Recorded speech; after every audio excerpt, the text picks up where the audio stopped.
I'd like to call the Board of Education meeting to order. It's September 23rd, 2020. This is a meeting of the Board of Education in public for the purpose of conducting the school district business and is not to be considered a public community meeting. There is time for public participation during the meeting as indicated in the agenda item. Let's all stand for the Pledge of Allegiance. I pledge allegiance to the flag of the United States of America and to the republic for which it stands, one nation, under God, indivisible, with liberty and justice for all. Roll call.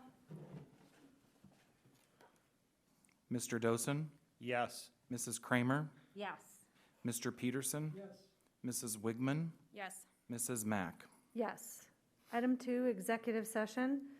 I'd like to have a motion to enter into executive session for the consideration of the appointment, employment, discipline, promotion, demotion, or compensation of a public employee or official per Board Policy 0166, Item A.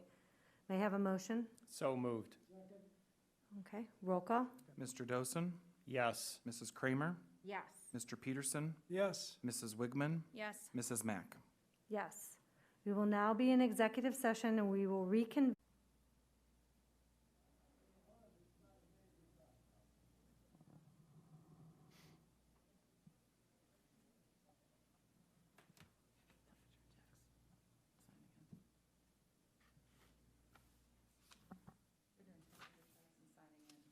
Thank you. I thought you were saying fix my hair. Like, what's what?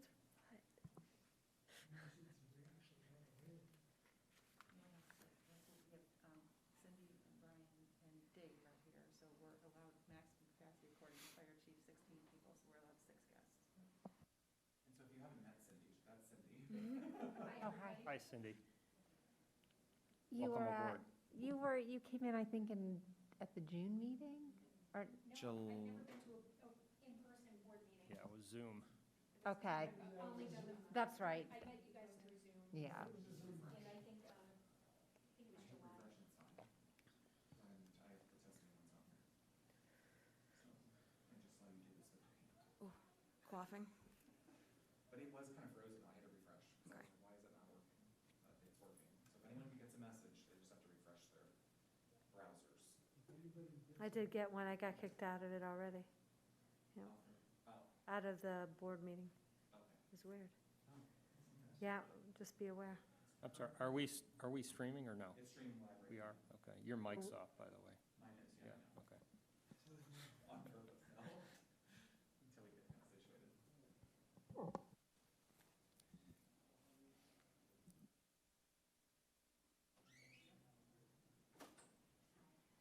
Hi, everyone. Oh, we're all spread out.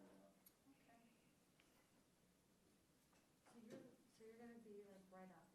Yes. Do you wanna take a deep breath, get ready? We got this. Yeah. All right. Where are? You guys will be over here, so you can see the screen. Okay. And then when you're ready to talk, just push the microphone on, it'll turn green. There.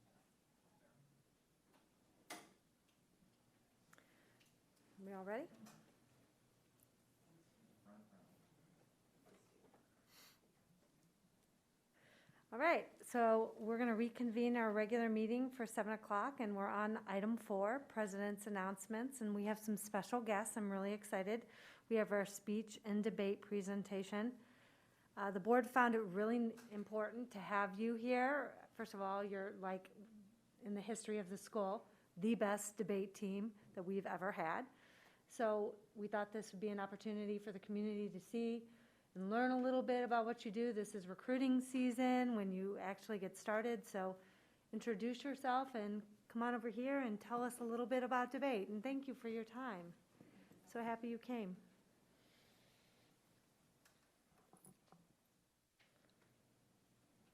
Okay, can you hear me?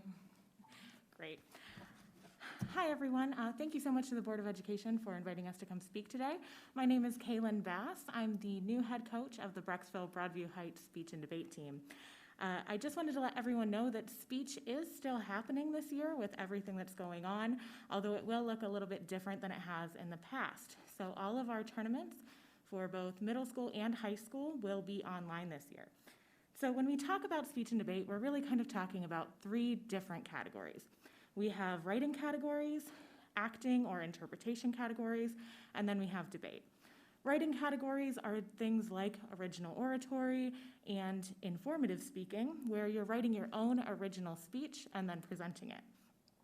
Then we have acting categories such as drama, humor, and duo, where you're really performing something. So if we have any students out there who are usually into a lot of acting and theater isn't really happening this year, we do have a platform for actors at speech and debate. And then we have debate categories, where you're really looking at all sides of an argument and learning to form arguments to really sell your side. So the thing about speech is that it's mostly about finding your voice and speaking so that people will listen. I think that that's a really important skill to have, especially now with everything going on. Debate is mostly about learning all aspects of an issue and then being able to argue at a moment's notice from any one of those perspectives. You don't get to pick whether you're affirmative or negative, you're told. And so you have to be prepared to offer a point of view that you might not personally agree with. And I think that that too is a very valuable skill to have, especially in today's political climate. So anybody who's interested in joining, I've added the Google form to the top of our page, which is showing right behind me. The Google form will let you get on our contact list. So it'll just ask for like your student name, the parent name, so that we can keep you in the loop. You can also contact me directly at bbhspeech.kalen@gmail.com. All of that information is on our website. We also have an upcoming Zoom meeting for anybody who is interested. If you fill out that Google form, you'll automatically be sent an invitation to the Zoom meeting. There will be a password and a waiting room. And that will be this coming Monday, the 28th at 6 p.m. Before I go, I want to introduce you to Garrett Travers, who is one of our amazing students on the speech team. He is our current original oratory captain, and he also came in 4th place at the state tournament last year. So, Garrett?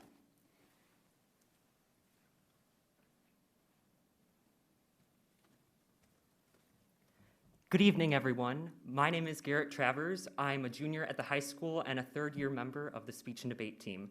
Speech and debate has given me so many amazing opportunities and experiences that I never anticipated coming into high school. Throughout the past 2 years, I have seen such great success. I've come to the state tournament both years, as well as the national tournament. And last year, I had the amazing opportunity to come in 4th place in the state, and it was absolutely life-changing. Alongside this success, I have also learned so much about writing and speaking skills, and I've met some amazing people along the way. Although this year is going to look a little bit different as it is a completely online format, I'm excited for the new challenges and skills that will arise in a completely online world. And in addition to this, we need to take the time to find our individual voices. In today's climate, there is so much suffering and turmoil. And if we want to see the change in the world that we expect, we have to start within ourselves. Thank you very much. Woo.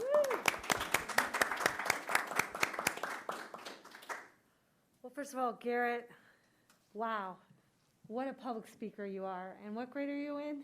Junior. Okay, you rock. I mean, majorly, just so amazing and wonderful job. And for no other reason, join debate so you can speak like Garrett, for sure. I wish you good luck, and I want to thank you for coming, and anything this board can ever do to support you, we are here. So thank you again for your time. Of course. Thank Good luck. Thank you.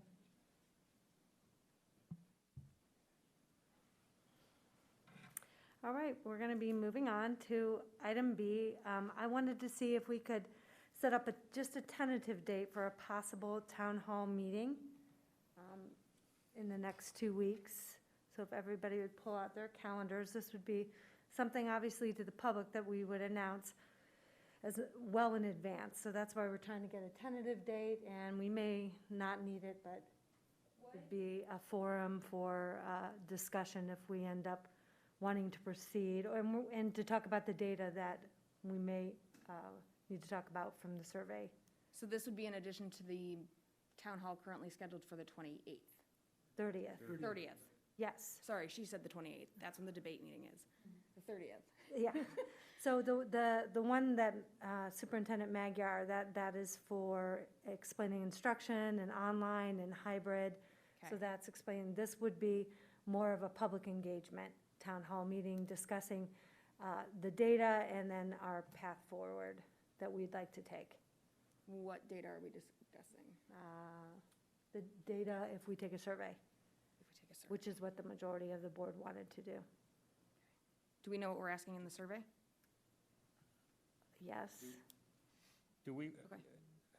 I'm just wondering if we, if we hold off on this until we get into that discussion to see, because the survey, when we get into that discussion about returning to 5-day-a-week all in person, there's a lot of discussion to be had there, and if we end up going out with a survey, we need to figure out when is the survey gonna close, when would we have results, and then that would drive some of our timeline about when we would wanna gather together, right? Because we're talking about a potential town hall meeting to talk about the results and talk about next steps, is that? That's right. I think Okay. we at least talked about when it would close. I don't know if we want to, we said like on Sunday if we ran that? Yes, if we decide, the survey, we have a draft copy of it, but we're waiting to have this discussion sure. tonight first to decide if it's an appropriate survey. Okay. So, I mean, if the board wants to table putting a tentative date in, I'm okay with that. Maybe we could just push this into that discussion, because Okay. that would be part of next steps. If we end up pursuing a survey, we could talk through the mechanics about what would be the next Okay. steps, and then we could figure out where to slot it on the calendar.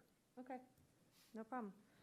Okay, one more item. I need a motion to remove reduction in force and item B under the superintendent's consent agenda.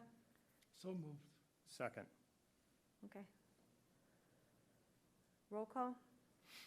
Mr. Dosen, Yes. Mrs. Kramer, Yes. Mr. Peterson, Yes. Mrs. Wigman, Yes. Mrs. Mack. Yes. Item 5, board member committee reports. Let's see.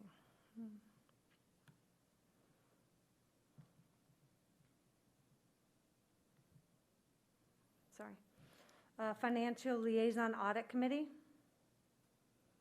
Nothing? No updates. Okay, Permanent Improvement Committee? We had a meeting on September 14th that Mr. Dosen, Mr. Yanaglos, Mrs. Magyar, Mr. Code, and I attended, and there was a lot discussed. There's a lot on the to-do list. The big project right now is the middle school security vestibule, but we are planning a more extensive discussion on this at our October meeting because of some things that we talked about last week. Okay. Yeah, I think the bigger piece that I would throw in there is that, we have 2 PI levies now, or permanent improvement levies. And, we've been managing projects separately for the PI money based on those 2 levies. And we're looking at trying to view those more holistically. So, because one of the PI levies was for TTT, which is designated for technology, transportation, and textbooks, whereas the other PI levy is general, which means you can use it for any permanent improvement expenditure. So those in the past those funds have been managed, and what they're going to go to have been managed separately. And, we're looking at that, at possibly kind of consolidating those into a view to figure out how to slot projects across using both those funds, but still retaining the parameters of the TTT. So more to come next month. Thank you very much. Board Policy Committee, Fred, we just met today. You Yes, wanna we did. Give us an update on what's on the horizon. Well, I'm happy to say that we were able to get rid of about half of the policies that were brought to us because we already had them in place. So what we did go through will be published, and we'll get an opportunity to vote for the next couple meetings on adopting those new policies. Okay. Very well done. Sustainability Committee, we have nothing right now. Yep. Okay, item 6, district committee reports. We have Transportation Appeals Committee, None. none. CVCC report. Safety and Security meeting report. No updates. School Foundation report. I have just a few updates to report. The first, the Schools Foundation is excited to present to the board for consideration and evaluation Yana Venadia. She is a resident of Brecksville. She's been a resident for about 12 years. She currently has 3 sons who attend the high school. And with her attendance and participation with the Schools Foundation, she brings with her a wealth of talent related to business, design, and advertising. So the Schools Foundation is exceptionally excited to welcome her onto the team. Okay. Okay. We do have, the Schools Foundation, does still have open seats for those who are interested. They can reach out to the Schools Foundation on their website. And then finally, the uphill downhill run has moved to a virtual event. Additional information and registration information is posted online. The virtual event will run from October 17th through the 24th in a virtual capacity. So PSO report. Well, I told a fib last month. I said they were going to meet in September, and that the first meeting will be October 1st. So I have nothing to report. Okay. And then no other board member reports to report? No? Okay, very redundant. So we're going to, before we move on to item 7, I want to make sure that I say this and take the time to say this. As always, we want to thank the public for their engagement. And as always, our public never lets us down and definitely makes us hear their voices, which is a good thing. And it's really helpful for us because I know when I first started on the board, it was pretty much silent, so you never were sure what was going to happen. I want to say before we start any discussion at all, I think and this isn't meant to be condescending at all, I encourage everyone to take a deep breath, please. I know it's hard, but you need to understand that we need to let our clear heads prevail. I think it's really important for us to slow down and look at data and facts and continually be checking in on how we're doing and not letting long stretches of time go. So although sometimes these discussions feel uncomfortable because we want things to be solid, they're an important part for us as an institution, for us to make sure that we are attaining what we all really want for our students and our children, which is a quality education. So I'm going to reiterate what we said back in August, which is things are going to be fluid. It's not going to be what we all want, the way it used to be, what we knew to expect every day. It's going to be a little bit more fluid, and that does feel uncomfortable, and I think we all can agree since March that uncomfortableness, we want to go away, but it doesn't. So please just take a deep breath. Let's listen. Let's get the facts, and let's look at data, and then let's all come together to make good decisions for our children. We're going to move on to item 7, superintendent's announcements. We have a town hall meeting on virtual and remote learning. Go ahead. Okay. So I'm gonna jump around a little between these 4. Item A and item D are really just announcements. I just wanted to remind everyone that we are having a town hall meeting on September 30th to talk about virtual and remote learning. And this is really to educate our parents and our community on what online learning and what remote learning is and what it's not. And so we've put together just some pointers, some expectations, so that people really get an understanding that, you know, when you're in an online or you're a remote world, it's not meant to look like you are sitting in a classroom in front of your teacher. It's not meant to look like that. And so we really want to help our parents understand what is appropriate, what's not appropriate. Some of the emails that we have received to say, how come this isn't the case, we've taken into consideration and want to make sure that when we have this town hall that we're capturing all the concerns that parents have and be able to talk through what is expected, what's not acceptable, and what we would never expect a child to do in either one of those environments. So that meeting is going to be on September 30th at 6 p.m. Free lunch, we sent, letter D, we sent out an update in an email last week letting know that the government, federal government has provided monies that allow us to provide a free lunch to all students through the end of this calendar year. We encourage all families to take advantage of this. This is irregardless of your free and reduced lunch status. This is for all students, and it's money that is being provided by the federal government. So we're excited. We've had some families reach out and say, thank you for being able to provide this, and I know we have many kids that are taking advantage, and we encourage all families to take advantage of this opportunity that all of our kids have. I have a question. So it's just free lunch, or is it free breakfast as well? We do have breakfast as well, so any student can enjoy either breakfast or lunch. Okay. Okay?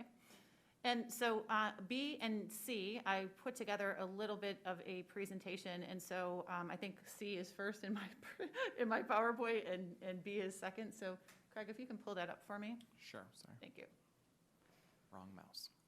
While he's pulling it up, just to clarify too, the town hall meeting on virtual and remote learning, that's intended really for everyone, right? In terms of all families, it's not just those enrolled in our online model. It's for people in hybrid too, because hybrid has some remote components to it also. Absolutely.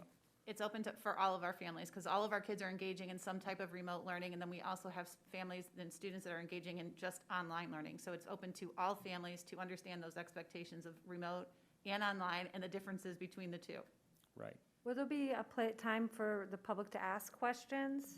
Would they need to, they're going to need to put that in a form of some sort? Yes. Is that correct? We have a form set up that they can submit questions ahead of time. We will try to facilitate answering as many questions as we have in the time frame that we can that are coming in as we're giving the presentations. If questions should come up then too. Whatever questions we do not get to, we will put in an FAQ and send that back out to parents and post it on our website. Wonderful, thank you. Okay? And that'll be live streamed and recorded, right? Correct. So people can come back later and watch the recording Absolutely. if they can't make the live stream. Absolutely. Great. Okay, so I wanted to, and I thank you to the board for allowing me an opportunity to have a discussion about considering reopening. You know, this is something that we, you know, regardless of when it happens, it's something that takes a lot of planning. As you know, we engaged in months and months of planning to figure out how do we open school in a hybrid model, and a lot of problem solving goes into how do you do this and keep kids and staff safe while you're in the midst of a pandemic. And so while we've opened in hybrid, and you know, I know we've gotten a lot of feedback from parents to say, well, we've only been in this for 3 weeks, why are you thinking about switching? The intent was never, ever, ever to switch next week. That was never the plan. There's so much planning that has to go into when we open up in a 5-day scenario. And I think the goal is, I don't think anyone in this room, nor any of our team or any of our teachers ever thought that the entire school year was always going to just be a hybrid model. There was going to be a point in time where we were going to have kids back 5 days a week, and what would that look like? And so whether we're putting the time in now to plan to do it sooner than later, it's something that's going to happen. We need to have our kids back 5 days. It's the expectation. There are several schools that are doing it now, which I'll get to in a minute. So why are we considering this early, or why are we considering this sooner than January 4th? I know that we had put out that we were going to be hybrid. The board committed to being hybrid up until that Thanksgiving break, where then we would switch to a mandatory remote period through that holiday break and consider bringing everyone back on January 4th. That is the current plan. Again, this is coming up in conversation because we need to talk about it and make decisions on that sooner than later so that planning can take place. Why are we considering it right now? You know, as we've been in our hybrid model for three weeks, and there are pockets of it where it is working beautifully. We've planned it out, it's successful. And then we do have other pockets across the district where it's not working out so well, and we've heard from those parents, we've heard from those students who are really struggling in this type of environment. I will say, as an educator, this hybrid model, it can work for some kids, it doesn't work for all. And I'm concerned about all kids. It is not a developmentally appropriate model for many of our students. We, in a hybrid model, are asking our youngest kids whose first experience with school in kindergarten is to see their teacher 2.5 times a week and be able to do independent work 3 other days of a week, or 2.5 days of a week. Developmentally, for a kindergarten and a first, or second and third, and even a 4th grader, to have to be disciplined enough to do independent work 2.5 days without the guidance of the teacher, without the skills needed to be able to engage in independent work is really asking a lot of our students. I'm concerned about that. I'm concerned about their mental health. I'm concerned about developing those foundational skills that our elementary students so desperately need, and they learn those foundational skills through repetition. Our special needs kids that need specialized services, they need repetition in those services to be able to build the skills that they need and to be able to achieve the goals on their IEP. So when I think about the kids and I think about the developmental concerns that I have for our students in Brecksville, Broadview Heights, I have to pause. I have to rethink and look at what the model is that we're providing right now and ask ourselves, is this the best model for kids? And for the educational purposes, I don't believe it is. So we bring this to your attention earlier than what we thought, because I don't want to see us continue to do something that could developmentally or long-term have an impact on our students. We don't even know right now what this pandemic, what the impact is going to be on our kids. We probably won't see it for 2 years. How can we as educators minimize this impact that it's going to have on our students as much as possible and still keep our students and kids safe? I think we did a fantastic job opening up our district in a hybrid model, to the point of which many of my colleagues across the county who are going from the remote period into hybrid are coming to visit our buildings to see what we did. We have gotten the attention for how well we have been able to manage the hybrid program, how well we've been able to keep our kids safe, our teachers safe. We've had 0 kids come to school with a temperature, with how we've proactively been able to take temperatures. We've had 1 case of COVID that came from outside of our district. It was not contracted inside of our district. So we have done a fantastic job of keeping our children safe, providing some education, providing a situation that is doable, but is it the best? Our kids deserve the best. And so I ask for the consideration before you of considering maybe going back 5 days earlier than that January 4th date. For all of our families and students who are in the online option, we have about 611 students who have chosen the online option. That option will still be available. We are not taking the online option away from any of our students or families. We also want to be able to provide those families who said to me, Joelle, I signed up for 2 days. I'm not comfortable sending my child for 5 days. That's okay. You will be able to switch to that online option too if that's what you choose to do.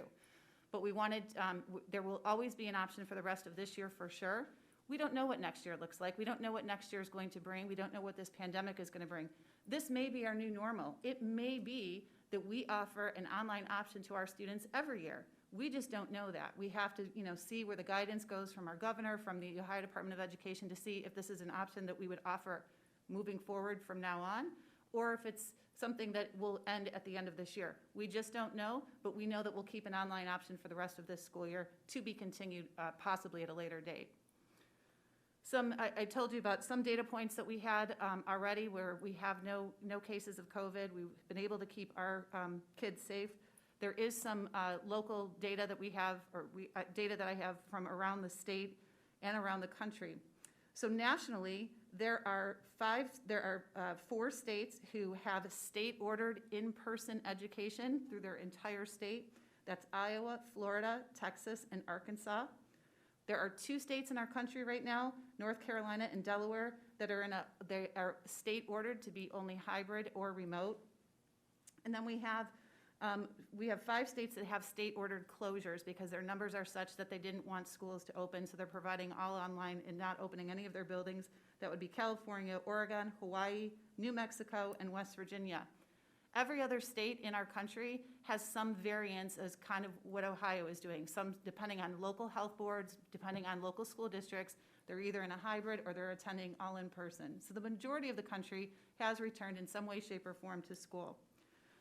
Locally, we have several schools in our area who are open to 5-day-a-week in-person instruction.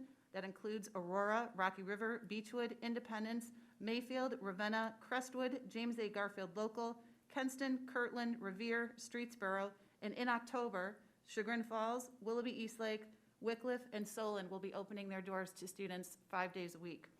Statewide, Riverside Local, Avon, Ottawa Hills, Sycamore, Wadsworth, Highland Schools in Medina County, Kettering, Kings Local, Lakota, Madeira, Mason, and Milford are all open to students 5 days a week. So there are several schools throughout our state that are already providing in-person 5-day-a-week instruction to our students. The recommendation from our administrative team would be that we would start 5-day instruction in person K to 12. Our preschool would stay 4 days a week. Our preschool has traditionally been a 4-day program. We moved the day of being off to Wednesdays to align with the rest of the district this year. That model would stay at the preschool, but typically our preschool was a 4-day program anyways, where kids were in session Monday through Thursday. So the preschool program would not essentially change at all. We propose that we start this change second grading period. So the start of the second grading period would be Monday, October 26th. There was a reason for that.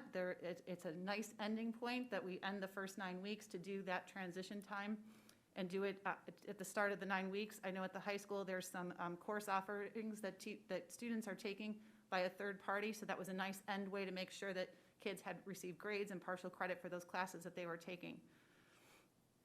And when we talk through with the elementary principals too, in terms of changing some of the procedures that would need to be changed, that would give them enough time to be able to turn those procedures. Nothing too large other than a lot of transportation. Right now we have created transportation, or we have created traffic patterns at each of the schools for drop off and pickup. And so we would have to reevaluate those as to not to cause too many cars to move out onto the main roads. Kindergarten, if we decided to go back full day, and this wouldn't matter when we would go back to 5 days, if it was going to be on October 26th as we're proposing, or if it's not until January 4th. We are proposing that we would need to offer a full day kindergarten program for the rest of this school year to facilitate the number of students that we have. Currently in our hybrid model and our online model, we have kids that are being taught by teachers that may not necessarily be teachers in their home school. So in order to facilitate bringing all of those kids back that wanted to, we would have to offer full-day kindergarten this year at no cost and have all of our kids enroll in a full-day program. However, since full-day kindergarten is not mandated and we are still required to offer a half-day program, any family that wanted half-day kindergarten will have the option of being able to pick up their children at that half-day mark at any point during the year, that they could pick their kids up at half-day and still have just a half-day program. We are required by law to offer that, and we still would have that as part of the full-day program. So I wanted to talk a little bit about what we have done with the personal protection that we've provided for not only our staff, but things that we have done in our buildings to keep our kids safe, and talk about what that would look like if we added more students into the school environment at one time. So currently we have plexiglass in areas of rooms that teachers have requested either by ADA or in many cases have requested to have some type of plexiglass barrier between them and their kids. All students and staff are wearing masks at all times. We have purchased rolling, I guess they're rolling kind of shields, I would say, of plexiglass, that if teachers are doing a demonstration lesson and need to stand up and be moving around, that there is a barrier between their teaching area and where the kids are. We have purchased plexiglass and plastic barriers to go around, so when we have tables in classrooms where kids don't have their own individual desks, we can separate them through there. We have created one-way hallways in many of the buildings so that traffic, to alleviate traffic patterns. Our kids at the elementary schools are eating in their classrooms and lunches are being delivered to those classrooms. All of these things will not change if we bring more kids into the class. We are able to socially distance in many, if not all of our current situations at 6 feet. If you recall our original plan when we were planning to bring kids back, not in the hybrid, because our original plan was going to be bringing all kids back or going remote, we said that we would be able to socially distance between 3 to 6 feet, which we still will be able to do. So it's not going to be the full 6 feet, but it would be 3. In those cases where we can't do that, for it's a science lesson or it's where kids have to work together, again, we have just purchased another 1,100 barriers for kids to all have a personal barrier that they can take with them, set on their table or set on their desk to receive instruction.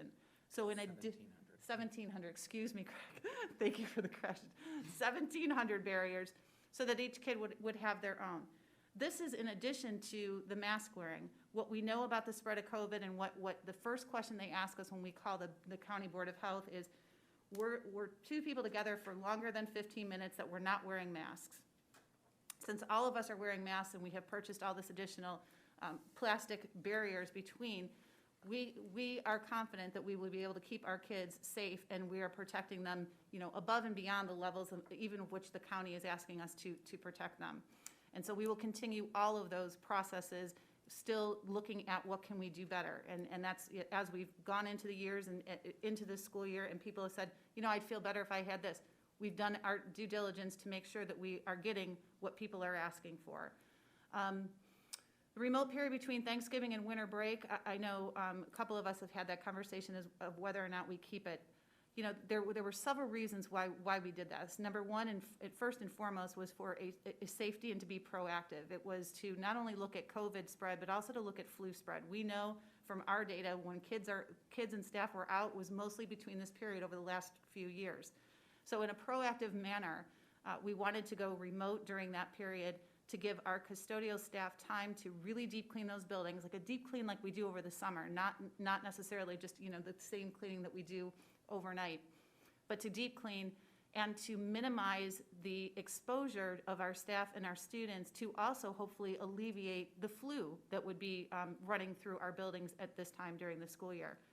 I still propose that we keep this remote period so that we can ensure and do that deep clean of the buildings. It's something certainly up for discussion, and people can ask questions about it. I think it also is it's a good stopping point, another opportunity to pause. If we bring kids back on October 26th, they would essentially be in school for a full month with the 5 days. We take a pause, we go to remote, we see where we're at, we look at our data again, and it better informs us for what we do on January 4th when we come back after that holiday break. We will follow the same cleaning and safety protocols that we are currently following now, meaning that currently right now our buildings are sprayed on Monday, Tuesday, Thursday, Friday evenings. They're sprayed and disinfected, and we do a deep clean on Wednesdays. The same process would be followed with that deep clean being done during the course of the day. We've also looked at altering our custodial hours so that we overlap and so custodians stay later so that we can make sure that we get all of that cleaning done. Because as we increase the number of kids in the building, there might be an increase in activities and number of kids who are in the buildings after hours, and we certainly don't want our safety or cleaning protocols to be minimized because there are other things going on or more kids in the building at a given time. The last point on this that just to talk about is, we've said from the point of this year, if you were a family that had signed up for online learning, we asked you to make a semester-long commitment, because if you went to online and we're trying to come back and we're trying to maintain numbers in classrooms the way that we are, it would be more difficult to do so. But if you were in the hybrid model and felt that it wasn't something that you were comfortable with, you could have always switched to the online. Should we decide to go back on October 26th, we realize that families made decisions, their own personal decisions on why one model might have been more comfortable for them. So we don't want to give away that choice. We want to have a week-long period where at each building, families could change their learning platform should they choose to change their learning platform. And so it would be kind of like an open enrollment period where, if people online now wanted to come back 5 days, they could. If people who were 5 days didn't want to do that now, or were in the hybrid and didn't want to come back 5 days because they were not comfortable, they wouldn't have to come back. They could switch to the remote period. So we would provide that open enrollment period for families to decide what is best for their family and their child. So that's kind of what I would like the board to consider thinking about and asking questions about. The second part, and I don't know if you have questions about that before I move on to the second part of this, that if you want to ask. I think we should separate it. Okay. So does anybody have any questions? Yeah, a few. So I guess, and let me just frame it in first, that because I know once the email went out yesterday that said the board was considering this, we received a lot of feedback. We received a lot of emails, and thank you all, families and parents, to share your feedback with us, saying, why is the board doing this? Why are you trying to switch this right away? And just to clarify, as our superintendent and our educational leader, you're bringing this to us. So this was not initiated by the board that says, hey, we're getting restless, we spent 2 or 3 weeks in this, let's like switch it up already. So you're bringing this to us based on what you're seeing. You know, we know that each day that goes by, each week that goes by, we get a little better information, a little more data of how this is working. There's you know, schools across the country that are opening up, and they're all data points. They're all laboratories trying to figure out, you know, how does this virus actually affect schools and children and spread rates and whatnot. So, you know, as you're bringing this to us, you know, a lot of questions were coming in through the emails, and one of the first ones was like, why now? Well, like, we just started. So, like, you know, is there a tipping point, or is there one specific piece of data that caused you to say, hey, you know what, I think I want to bring this to the board, even though, you know, the board said, we're going to commit to the hybrid model for the first 10 weeks, you know, through Thanksgiving. But we also said that this whole thing is fluid and subject to change. So we said the plans are what they are until they're not. But we are trying to give parents consistency and room to plan. So my first question would be, what exactly changed? Was it a combination of things, or was there one thing that you said, oh my gosh, we really should look at making a switch? So that was a great question, and I think I started off by saying, you know, looking at the developmental appropriateness specifically for our elementary kids and our children with special needs. Is this the best that we can do, or is this the best model for them in terms of their learning and building those foundational skills? And so, you know, even after the first week of school and definitely into the second week, we started hearing from parents right away that said, and that said, this is not working, this is not working. And I understand why 2 weeks into school we would get that feedback, because unfortunately when we were thrown into this back in November, there were things that, you know, we were not prepared for, and we own that. And we said we were going to do things better in the fall. And so the parents were watching, and they were concerned, and they let us know about some things they were concerned with. We've had several meetings with parents to talk through some of those things. I think the big difference is now is in a hybrid model, you go half as fast. You can't replicate, at least at the elementary school, what you can. So let me use diagnostics as an example. So we put all of our children at the elementary school through iReady diagnostics. Well, when you only have half your class in person or half your class online, instead of that diagnostic testing taking maybe 1 week of school or 4 days of school, it's now taking 2 weeks of school. So we can't set children up for interventions on iReady until we've done all the diagnostics or assign them specifically to reading groups or finding out their levels to group our kids appropriately until we have the diagnostics done. And that's just one example of this is taking a long time. And so some of that is just parent education to say to parents, this is why this is taking longer. But everything that we're doing in a hybrid model at the elementary school, and I'm going to keep going back to the elementary school, I'm most concerned about the elementary school, because those are the years that we build foundation skills with our kids. Those are the kids that I'm most concerned about. Our middle school and high school kids, they have already developed skills to be able to work independently on projects, but that's one part of it. We also deal with much more mental health issues at the middle school and high school with those kids. So I'm concerned about how are we accurately seeing what we need to see with those kids. So it's the combination of those two things. It's the developmental skills at the elementary school, parents giving us feedback on what that is looking like on their end and what their kids are struggling with, in addition to some of the other mental health issues that we've become aware of through parent contact with us at the middle school and high school that caused me to say, let's press the pause button and see if we can't do better, or see if we can't engage in a conversation to bring kids back to an environment where we know that we can monitor their mental health issues better. We can provide time and build those foundational skills that our kids need. So those are the two reasons I'm bringing you this earlier than I thought. We don't know what we don't know. And I've said it, and I got quoted in the paper the other day, we're building a plane as we're flying it. And if we're not going to take the time to step back and say, is this the best we can do for our kids, and continue to do a model that may be working for some, but not working for all, our job is to educate all of our students. And so this is why I'm bringing this to your attention earlier than what we anticipated, but we also didn't anticipate that we were going to come out and see some of the struggles that we're seeing right now. And let me just reiterate, like, for our educators, I have witnessed amazing things. We kept our promise that, you know, we were going to come back, and our educators stepped up 100%. So a lot of the things that we're seeing are things that are beyond our control. It just takes longer. It's the logistics of Zoom. But even at a high school level, like I had witnessed, you know, a lesson with my daughter, there are some things that you can't do, and you have to wait to get to school to do them. You can't insert a picture if it's a computer. So I heard the teacher just try, you know, and say that, you know, they spent all of Sunday trying to figure out how to do it for the online kids. So believe me, the educators are working a lot, triple amount of the work. And I want to thank them for stepping up to the level that they did, because this is not what this discussion is about, because we've exceeded expectations in a lot of parents' minds. So what about, you know, we heard a lot of feedback where, you know, when we tried to commit to the hybrid model for the 10 weeks up through Thanksgiving, part of the thought process was consistency, because a lot of our parents needed to figure out, what am I going to do with my work schedule? What am I going to do with my childcare?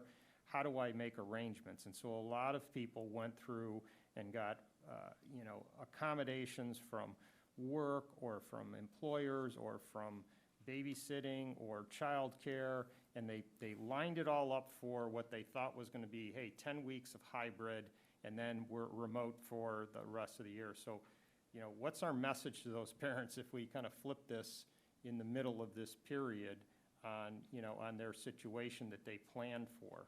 Mm-hmm.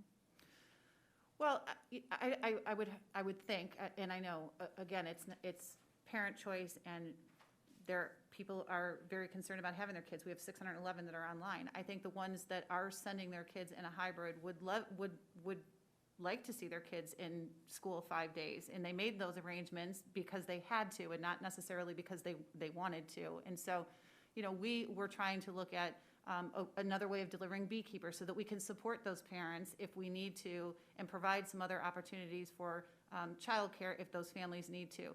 We understand, I think that there's probably not a person in this room that hasn't jumped through hoops, that this has made, you know, everyone's life look a little bit different than it did 6 months ago, for sure. And, you know, I appreciate those parents who have made those arrangements so their kids could be in person for any given amount of time, or have, you know, left their jobs so that they can be home to support online learning. And that still could be the case for some of our families. But certainly, you know, we want to be supportive. I feel as the educator, though, that the best thing that we can do for all of our students is to try to get them back in school as much as possible. And again, in a safe way. But, you know, I'm concerned. I'm very concerned about the foundational skills that may be lacking. And again, it's a prediction, but I don't feel like we're going to see the impact of this virus and this pandemic for 2 years from now. We're not going to see it, because there's no testing, there's no benchmarks right now.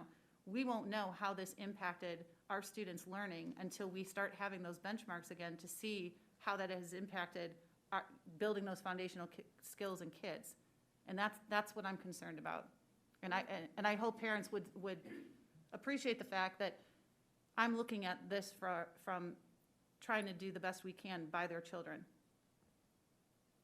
Well, we already see a backslide when summer comes, from beginning to end. Sure. And so we kind of feel like, you know, some people feel, I think, and to correct me if I'm wrong, that this hybrid model is still a backslide.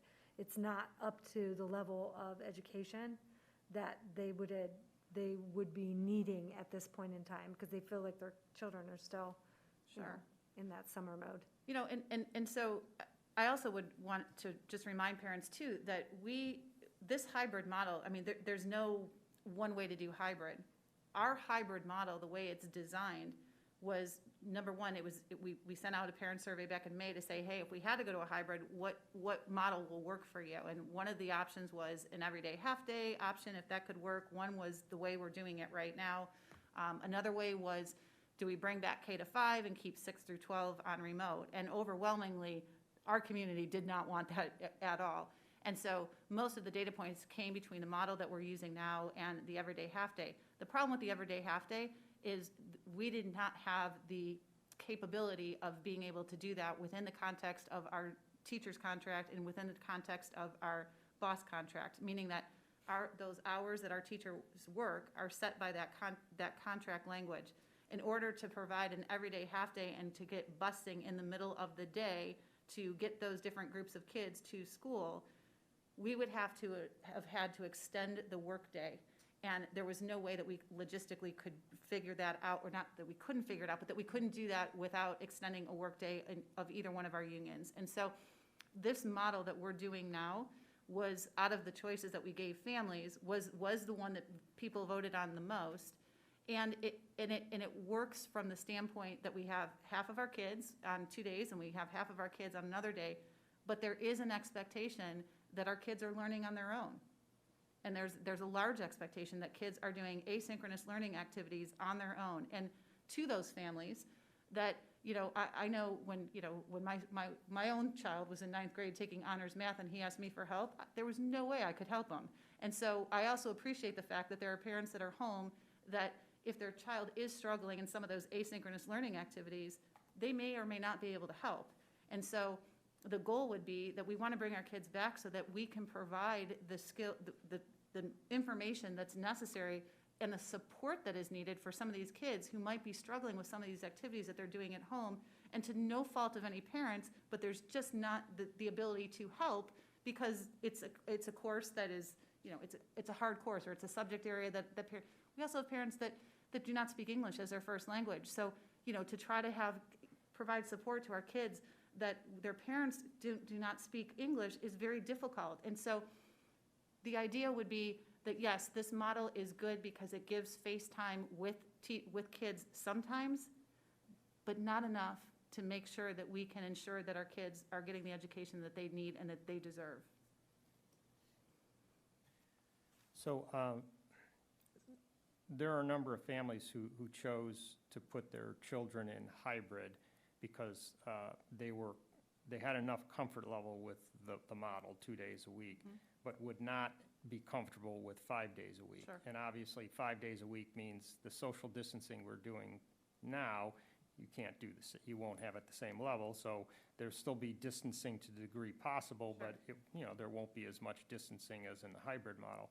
So if we're saying, if we were to pursue this, families would have the opportunity to enroll into the online program.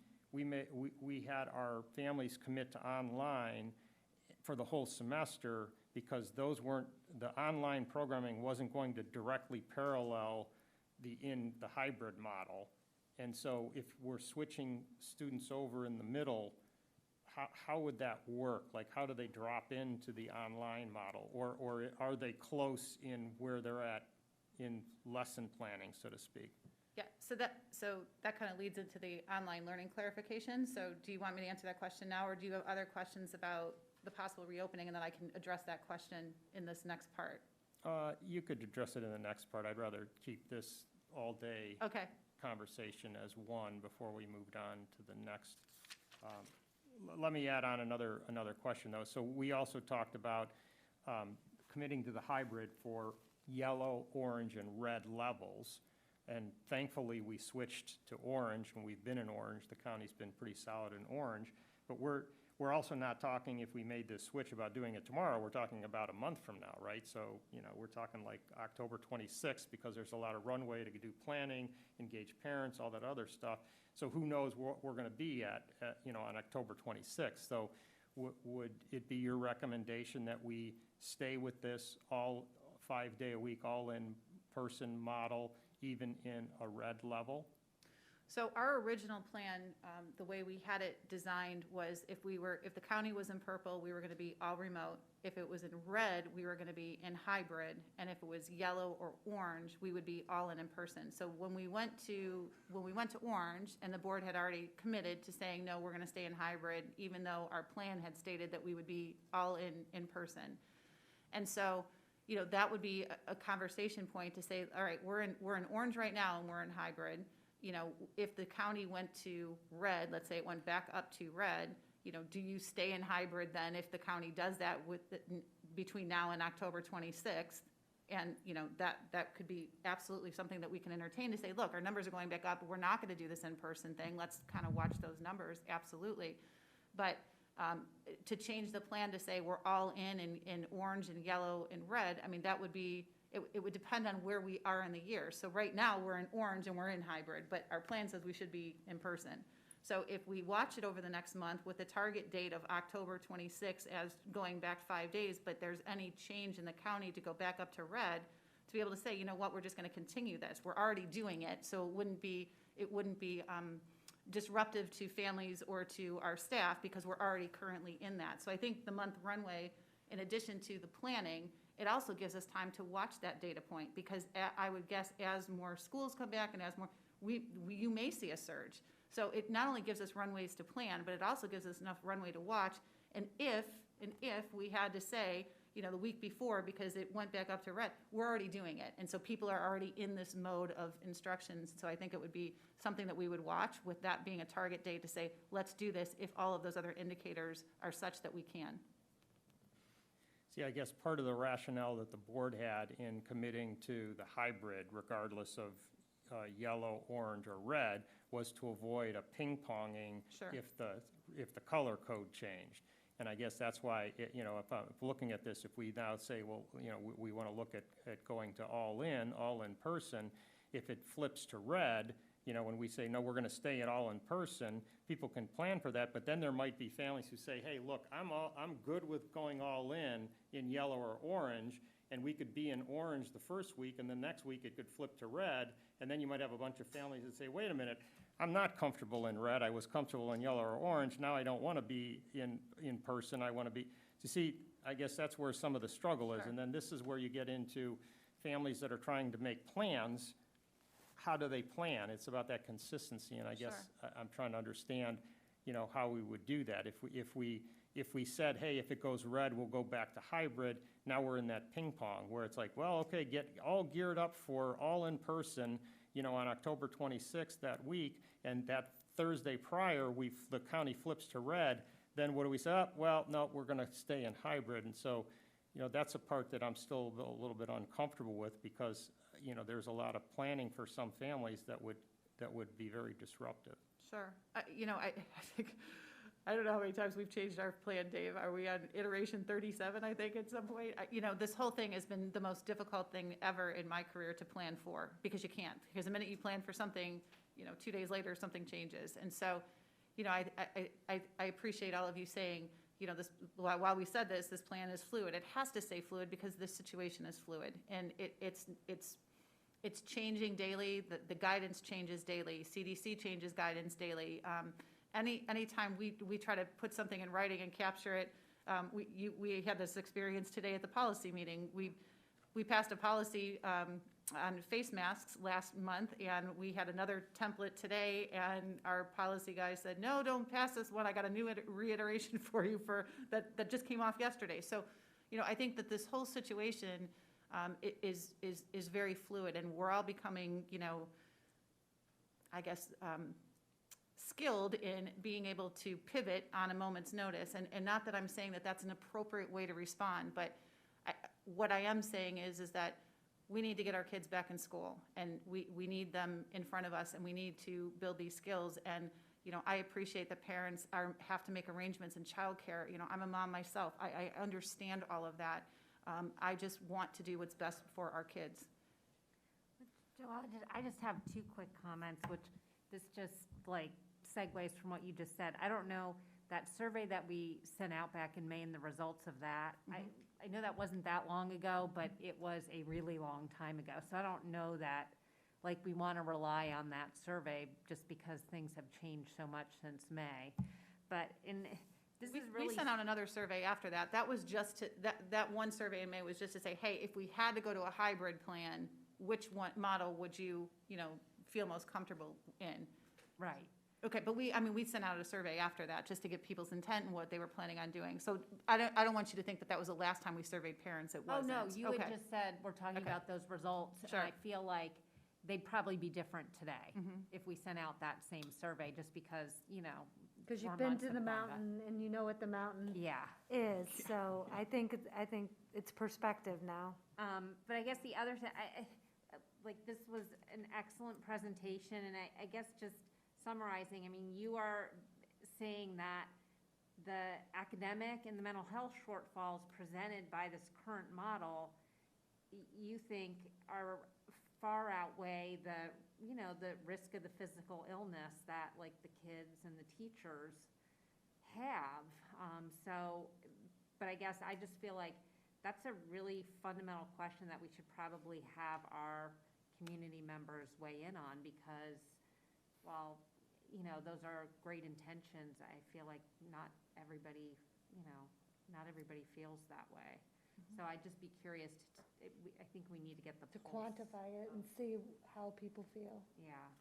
Well, my second biggest fear is something that Mark expressed, and that is that we're 2.5 weeks into the school year, and we're talking about making a change. Even though that change may be a month out, we're talking about making a change. And, you know, it was a long time ago I was a child, but I still remember the times that I had to change schools, change buildings, and all those changes were upsetting. And to me, that is at least as big a concern as the shortcoming that we're having in being able to educate the kids at hybrid to try to duplicate what we're doing, what we can do 5 days a week. That, like I said, that's my second biggest concern is here comes a change and we're just 2.5 weeks into the school year. It just seems awful, awful fast. Yeah, I tend to agree with Fred on that notion. Just really being 2.5, 3 weeks into all of this. You know, we also need to consider, we had families leave our district for 5-day-a-week programs. And so what accountability do we have to them that we committed to a hybrid model and told them effectively that they were going to have to seek alternative programming? I don't know what that looks like in terms of coming back and re-enrolling. But I have concerns about that because effectively we are now evaluating just 3 weeks in, and we told parents who sought out alternative education. So I have some concerns there. That said, I also, you know, so I don't know that I'm necessarily comfortable changing the narrative right now. But I do have questions, and having an online first grader, I have some questions about the gaps that I'm seeing or that he's experiencing in his day-to-day interactions. And so, you know, and I know that this will probably come up next, but I do think that there are gaps that need to be filled in this hybrid model. I would like to work through some of those potential solutions before examining a full day, 5-day option.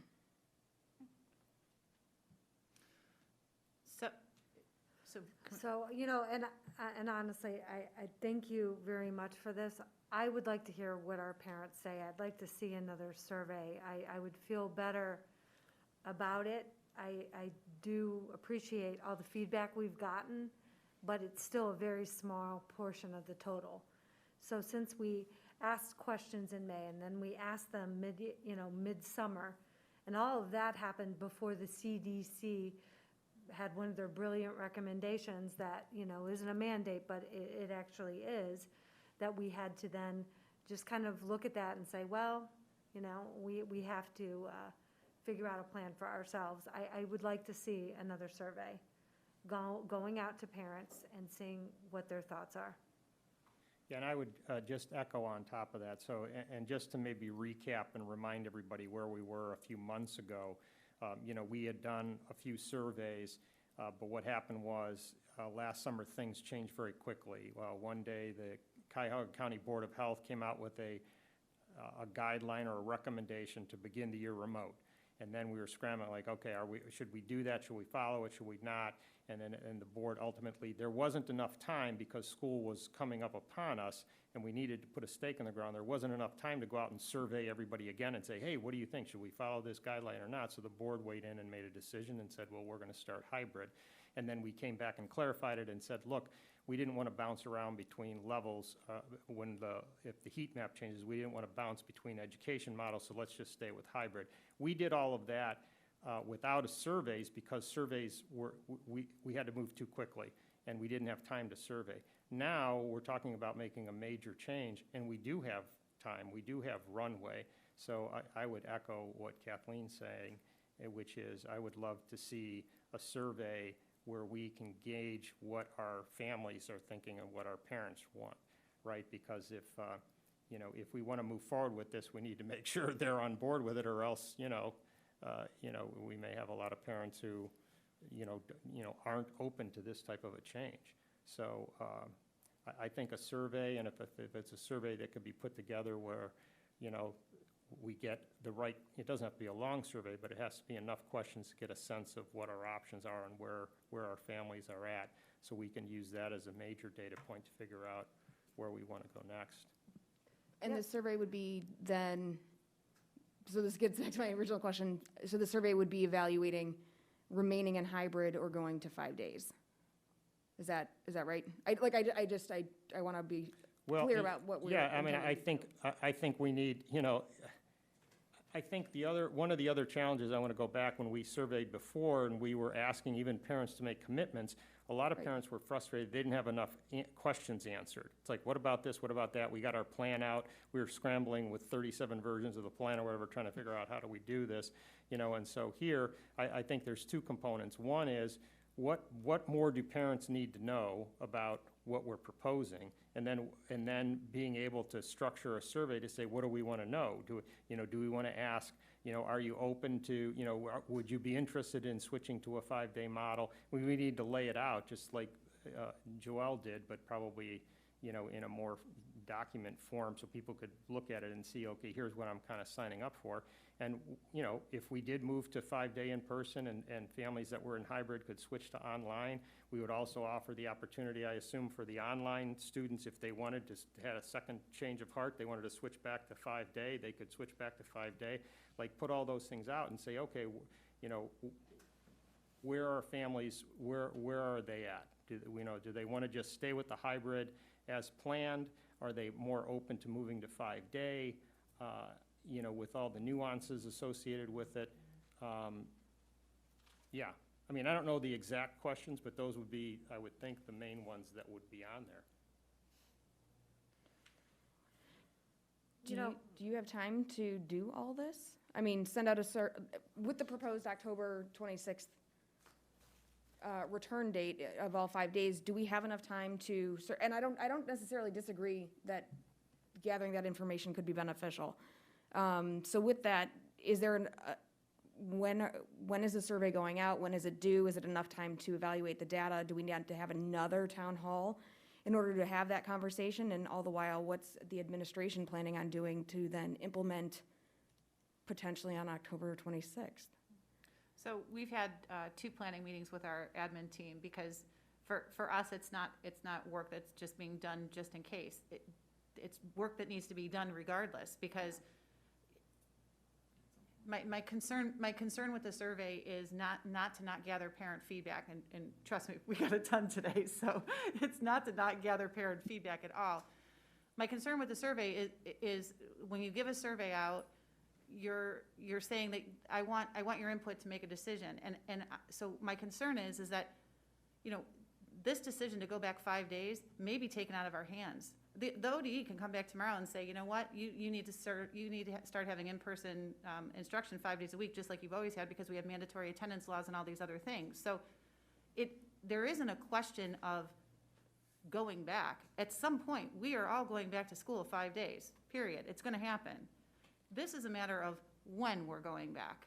So, we need to be careful with a survey, and if it's the board's wish that we send out a survey, we can't base a decision on parent feedback on if we're going back. It's more about when we're going back. And so I'm going to be careful to word those questions appropriately, because that might not be it might be a decision that we don't have any say over, just like many of these decisions we don't have a say over that are being mandated or governor orders of wearing masks. I mean, these are not decisions that we have to make. So I appreciate that, and I will get a survey together if that is the wish of the board, but we need to be careful how we word those questions, because I don't want to set our parents up to say, well, you didn't listen to us. Well, we may not have a choice but to not listen, because it might be mandated for us. And so I just want to be cautious of that, and be cautious of the fact that there is going to be a period of time where we're going to be back 5 days, whether it's October 26th, whether it's January 4th, whether if it's March, that's going to happen. So I want to be just careful and concerned about how we word those questions that we're asking. Because I don't want parents to think, well, you surveyed us, but then you didn't listen to us. I don't want to set that up either. Yeah. Yeah, I mean, I would agree, but you know, even in your proposal, you still had Thanksgiving to January as Sure. remote. There's still So- options in there, for So our sure. current plan and even your proposal has that window of remote. Sure. Okay, which means that at some point, it's on the board's agenda to to circle back up and figure out what are we doing January 4th, right? Absolutely. So, and, you know, if everything is trending in a positive way, great, maybe we start putting out the messaging that says we're gonna return to 5-day in person. But then that gives people time to plan for that. It gives people time to kind of get, more comfortable with it. And we're gonna have a lot more data. Each week that goes by, there's more data across the country about how schools reopening are working. Whereas this is a little different because we're talking about switching in the middle with, with a plan that we kind of had put out there that says, okay, we're gonna try to stay with this plan consistently. So we're talking about introducing more disruption changing now than we would introducing the change January 4th. So it is important to get the feedback of our families, and it would be a major data point. I mean, if the vast majority, if 80% of our families come back and say, leave everything as is, don't switch, that would be very difficult for this board to say, well, we're just going to move forward and switch. So we do need to engage them in the decision process so that their voice is heard. Yeah, and I'm certainly not saying that we shouldn't engage them. You're right, that's a perfect example of something that we do need parent input. Do you want to keep that remote period, or do you not?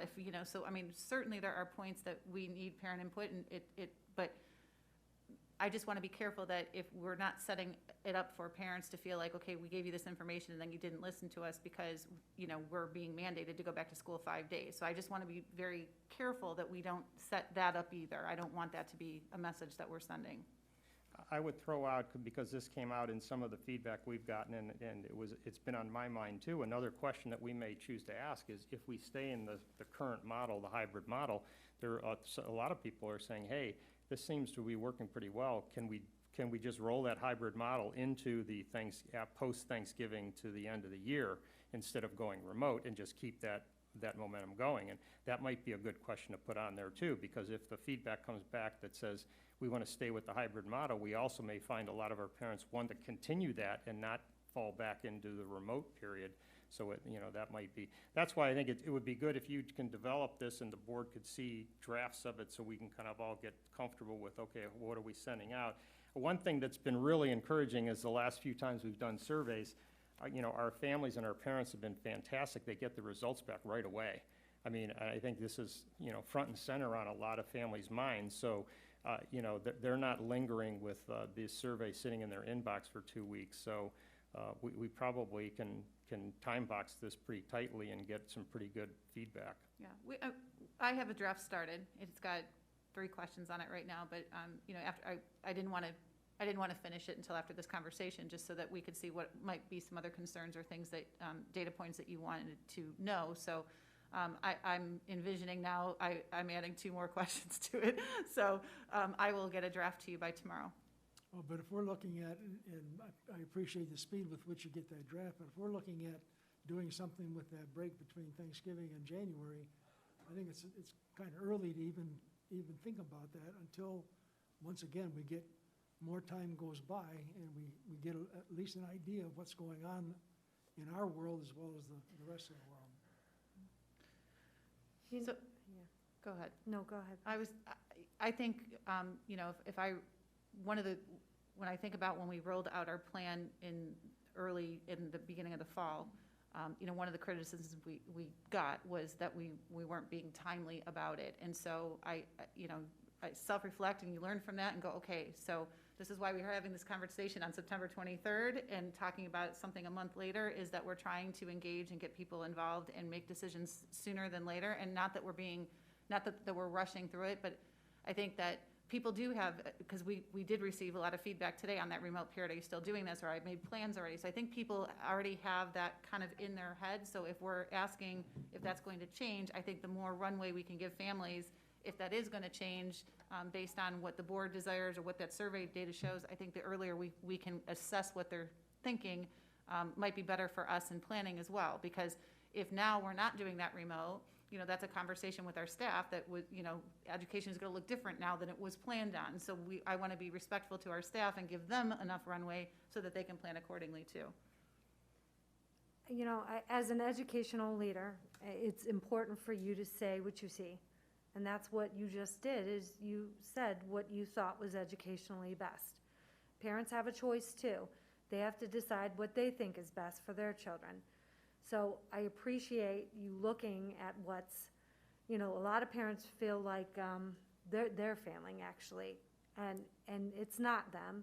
Some of our teachers take it hard on themselves, and it's not. You are saying, that this is not the best educational model. I know I said in August, after doing this in March and April, that hybrid was not the best educational model. That's why I was for 5 days in person.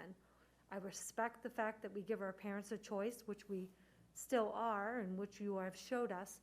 And, if parents in the end don't want to go back in person, we will honor that. But we need to consider the fact that they expect us to tell them what's best educationally. And so I really appreciate that you did that. And I think the survey will solidify how they're feeling, and then we will come together and look at the educational component and what our families say and try and make the best decision. The only other comment I would make is, and I alluded to this earlier, which is trying to be cognizant of, do our families have enough information on what we're proposing to intelligently answer the survey? I mean, before we kind of went through that because we were under such a time crunch. We have a little bit more runway now. We want to make sure, and I don't know how you do that, but like I said, maybe you take what presentation you gave and you put it into some type of a format so people can digest it and get most of their questions answered. But families need to be able to understand what would I be signing up for, if I vote in favor of returning for 5 days all in. Okay. Okay, we're going to move on to the second part. I want to touch on this point, Yeah, though, yeah. because this is like really important. Yeah, so, yes, so this is the online, and so Mark, I hope this answers the question that you asked me before. So just to clarify, we started getting a lot of emails specifically from the elementary school parents, talking about us, please don't change the model, change the model, change the model. And from a leadership standpoint, we weren't quite sure what was going on. So our original model of delivering online instruction, so those kids who signed up for all online, and was talked about in the town hall that we had about that Mrs. Toth and Mr. Rings and Mr. Ost explained what those models were going to look like. We had that town hall and we recorded it, and it's on our YouTube channel to talk about what online learning was going to look like. In that town hall, we specifically talked about that kids who participated in the online learning platform, it would mirror the hybrid model at the elementary school. So in other words, those online kids would engage in lessons with their teachers for 2.5 days, just like the hybrid kids would, and that they would then have asynchronous learning activities those next days. We met with our teachers who were delivering that instruction, and that was the model that was presented to those teachers to say, this is how we're delivering it. This was on purpose, and the reason it was on purpose is for the first bullet that you see is that we are required, not only by law, but by morals and ethics and our moral code of conduct of educators that we're held to, is that we are providing equity in all platforms of learning. And what I mean by that is that we cannot be delivering more or better or a higher quality instruction in one platform of learning than we can in the other. So in our online learning, we have 3 different models that are going on at all levels. So at the elementary school, The model that we provided, that we explained in the town hall, was that the online learners were going to engage 2.5 days with their virtual teachers, just like our hybrid kids were, and they would have asynchronous learning activities those other days. At the middle school and the high school, the kids who are in middle school, they are live streaming, and it's a 5-day-a-week instruction. So our virtual kids are getting 5 days a week of new instruction, or moving on through the curriculum in that way. At the high school, we have kids that are engaged with a third-party vendor getting most of their core classes. We wanted to honor those kids who wanted to be online but maybe had AP classes or had specific honor classes or very specific elective classes that they wanted to take. So we went to those teachers and said, hey, we've got some kids that this is on their schedule. It's very important for us to keep their schedule so our kids are engaged in the same lessons. Can we live stream in your classrooms? So teachers said yes. So those kids at the high school are getting a combination of live stream in their specialty classes that they have in their schedule, and then getting a third party for their core classes like English and some of their math courses. At the middle school, those kids have their teachers, their schedules were designed, and I'm going to give a shout out to Mrs. Ally because she helped us figure out that schedule of what that looks like. So the teachers were given a schedule where they have an online period, so those kids have the same teachers that they would have if they were sitting in the classroom. In the elementary school, we were able to collapse sections of kids because we had so many kids sign up at a specific grade level to be able to dedicate teachers that are specifically working with those virtual kids. And we had enough that we were able to provide teachers at each building. However, based on numbers at certain grade levels, some kids are being educated that might be a homeschool at Highland, the teacher might be at Hilton. And it's okay because it's all virtual, and that's okay in that platform. We mirrored the hybrid model at the elementary school for that equity reason. We did not want to provide a platform that was less equitable to any party. What happened, though, is we had some of our virtual teachers, either through feedback from their families or got in the groove and thought, I can do this is a great thing, and started delivering lessons on a daily basis. Parents seemed to like that. And then we had teachers that were sticking to the original plan that was to mirror the hybrid model in online learning. Some parents got very excited to share what our teachers were doing with our kids and how wonderful that was, and they posted it on social media. Well, then we had parents who said, hey, my kid's getting 5 days of instruction, and another parent would say, well, no, my kid's only getting 2.5. The perception out there is that we are not providing an equitable learning platform in those two environments, which we cannot do. We cannot do. We have to provide equitable education. We cannot punish one group of kids because they decided to come in hybrid, and or punish kids online because they decided to stay online. So there was a purposeful design to what we did. We brought back the virtual teachers last week, and we talked through this, and we said, look, we've got a problem here. We have a problem because what we're perceiving to provide online is different from what we're providing in the classroom, and we can't do that. We can't have this perception of two different models and one being one being better than the other one. How do we fix it? So we brought our teachers together, and teachers are used to being able to have their art of teaching be within their classroom. Before virtual learning, before online learning, every single teacher in this building every single teacher in this district has a different learning style. We have the same content, we have the same expectations, but how kids get there and how it's delivered is the art of teaching. All of a sudden, in a virtual world and in an online world, that art of teaching is put on blast. And we have parents saying, well, my kid isn't learning the same way this kid is learning, and my teacher's teaching it differently than that teacher. That has gone on for years in education. It's the art of teaching. It's how teachers get their kids to learn. Different is not a bad thing. And so what we have now is we have parents comparing what we're doing in different platforms and saying, that's not fair. My kid's not getting this, or my kid's not getting that. And that's absolutely not the case. So we brought these teachers together and we said, we've got to fix this perception of what is going on right now because we can't have this inequity. Teachers love doing what they're doing, and they didn't want to change their models of how they were delivering instruction. And so we have this discrepancy on that even in the virtual world, so the online world, so within the kids in elementary school, we have grade levels that are following our model that is mirroring the hybrid. We have some teachers that are teaching 5 days a week, and it might not be for the whole day, but they're teaching for half the day, so still the same amount of time of instruction, but they're delivering it in a 5-day. And then we have, different grade levels where maybe 2 teachers are doing it one way and 2 teachers are doing it another way. So there's no consistency within that model, which started an uproar with our parents because of the comparison of being equitable. This is why we wanted to come back to the table, and this is one of the concerns that we had as to why we were trying to say, we need to press pause and think about going back to 5 days so that we get rid of this equity battle that we're having now between the hybrid and the online learners at the elementary school. What we're asking teachers to do, even and it doesn't matter, if the virtual teachers want to deliver small doses of lessons every day for 5 days, then how can we replicate that in the hybrid model? So how can we create a situation where those hybrid teachers are having a touch point with those kids on those non-instructional days that they're not in person? How do we do that? And so we continue to work with our teachers to figure that out, because we can't be in a situation where we are delivering inequitable platforms of learning. It's not only illegal, it's immoral, and we can't do that. We can't punish one group of kids because they felt more comfortable in a certain platform rather than another platform.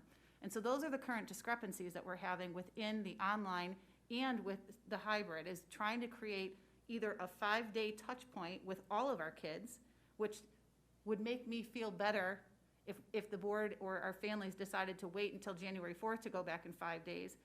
I'm very concerned, and I've said it 4 times, I'm very concerned about our younger kids and the expectation that they're working as college kids. Because if you think about the hybrid model, we are asking a kindergarten, first, second grade, third grade, fourth grade student to be in a college course. You think about a college course, you go to one course, maybe one day, Monday, Wednesday, and the expectation is that you as a college student, you're doing all the rest of that work on your own. You're given a learning plan and you're saying, here you go, here's what you need to learn for this semester. And you get 2 touch points with your professor. We are asking the same thing of our kindergarten through second grade students. That's completely inappropriate. They don't have the skills to be able to do that. And so, again, my concern of staying in the hybrid model specifically for those elementary kids, and if it has to be this way, then how do we make it better? And the way we make it better is that we've got to have some interaction with our elementary teachers every single day, regardless if you are in the virtual world or the online learning only, and or you're in the hybrid model. And that's what we're continuing to work with our teachers on. How do we make that happen? I'm really glad to hear you say that. Thank you. No, because my concern has been the positive feedback I've gotten from both at the elementary level, and I understand the problem with equity in all platforms. I understand it now. I didn't understand that before. So my thought coming in here was, well, geez, can't we just keep everything the same? Don't change anything. The ones that are doing it wrong, the ones that are doing it right.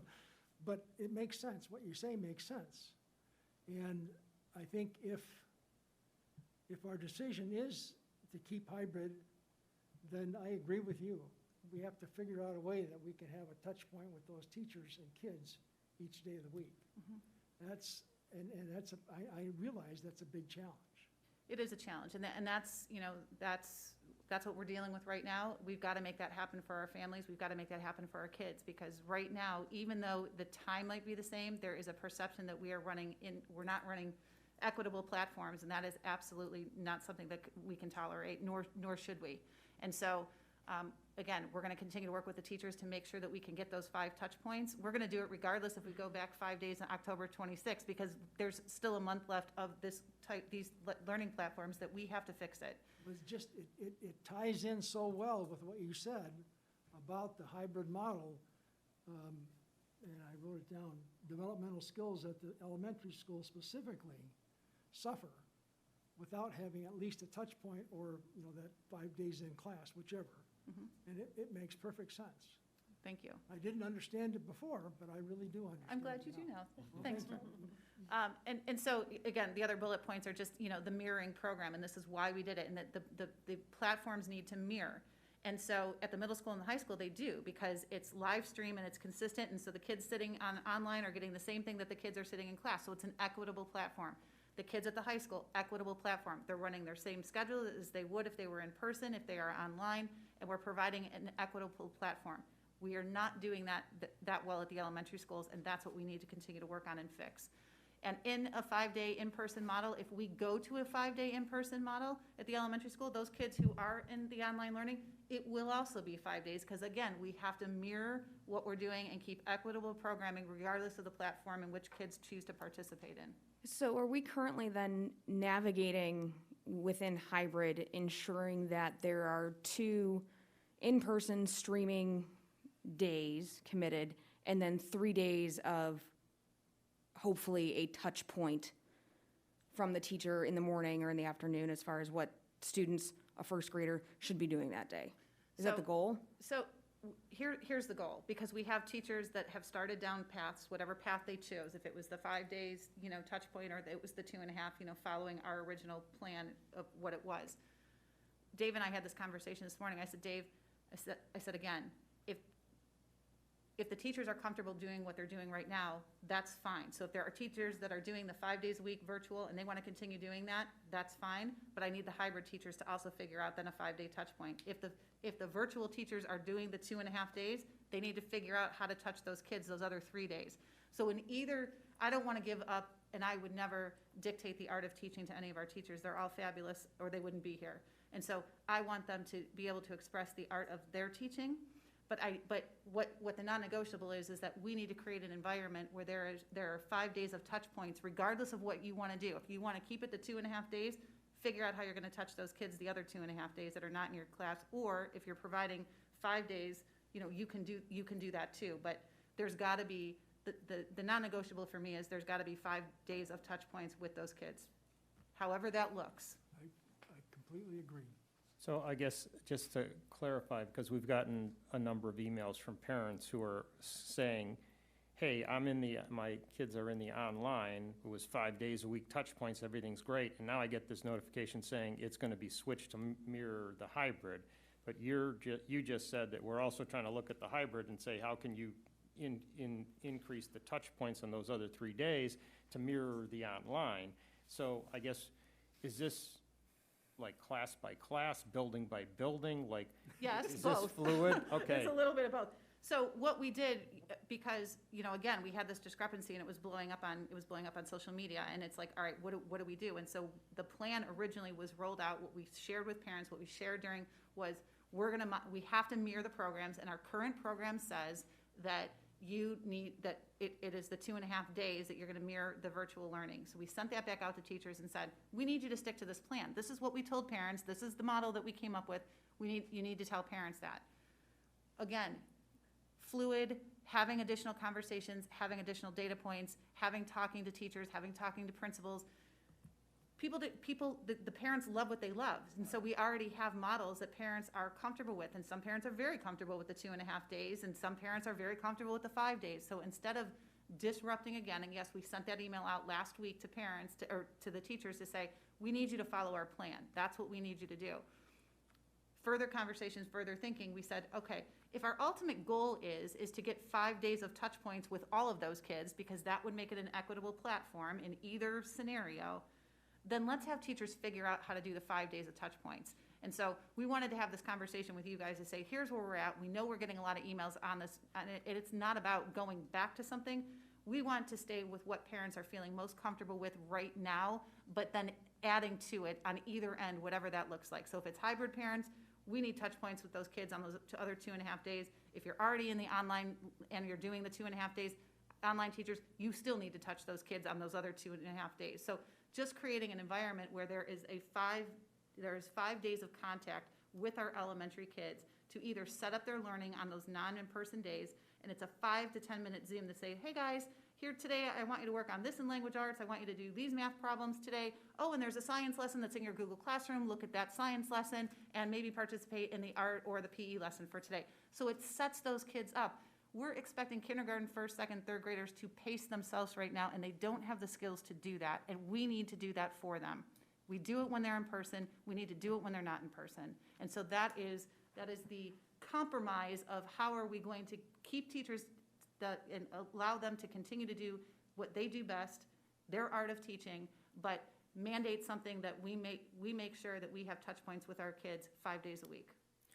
So the parents that are sharing their concerns with us now about the online is changing to the hybrid model, is there just a lag with communicating back out to them that, hey, it's a fluid process and we're trying to get the hybrid to hit the 5-day touch points, and so what they're concerned about may actually not change? Correct. We have a communication that's most likely going to go out tomorrow to those parents.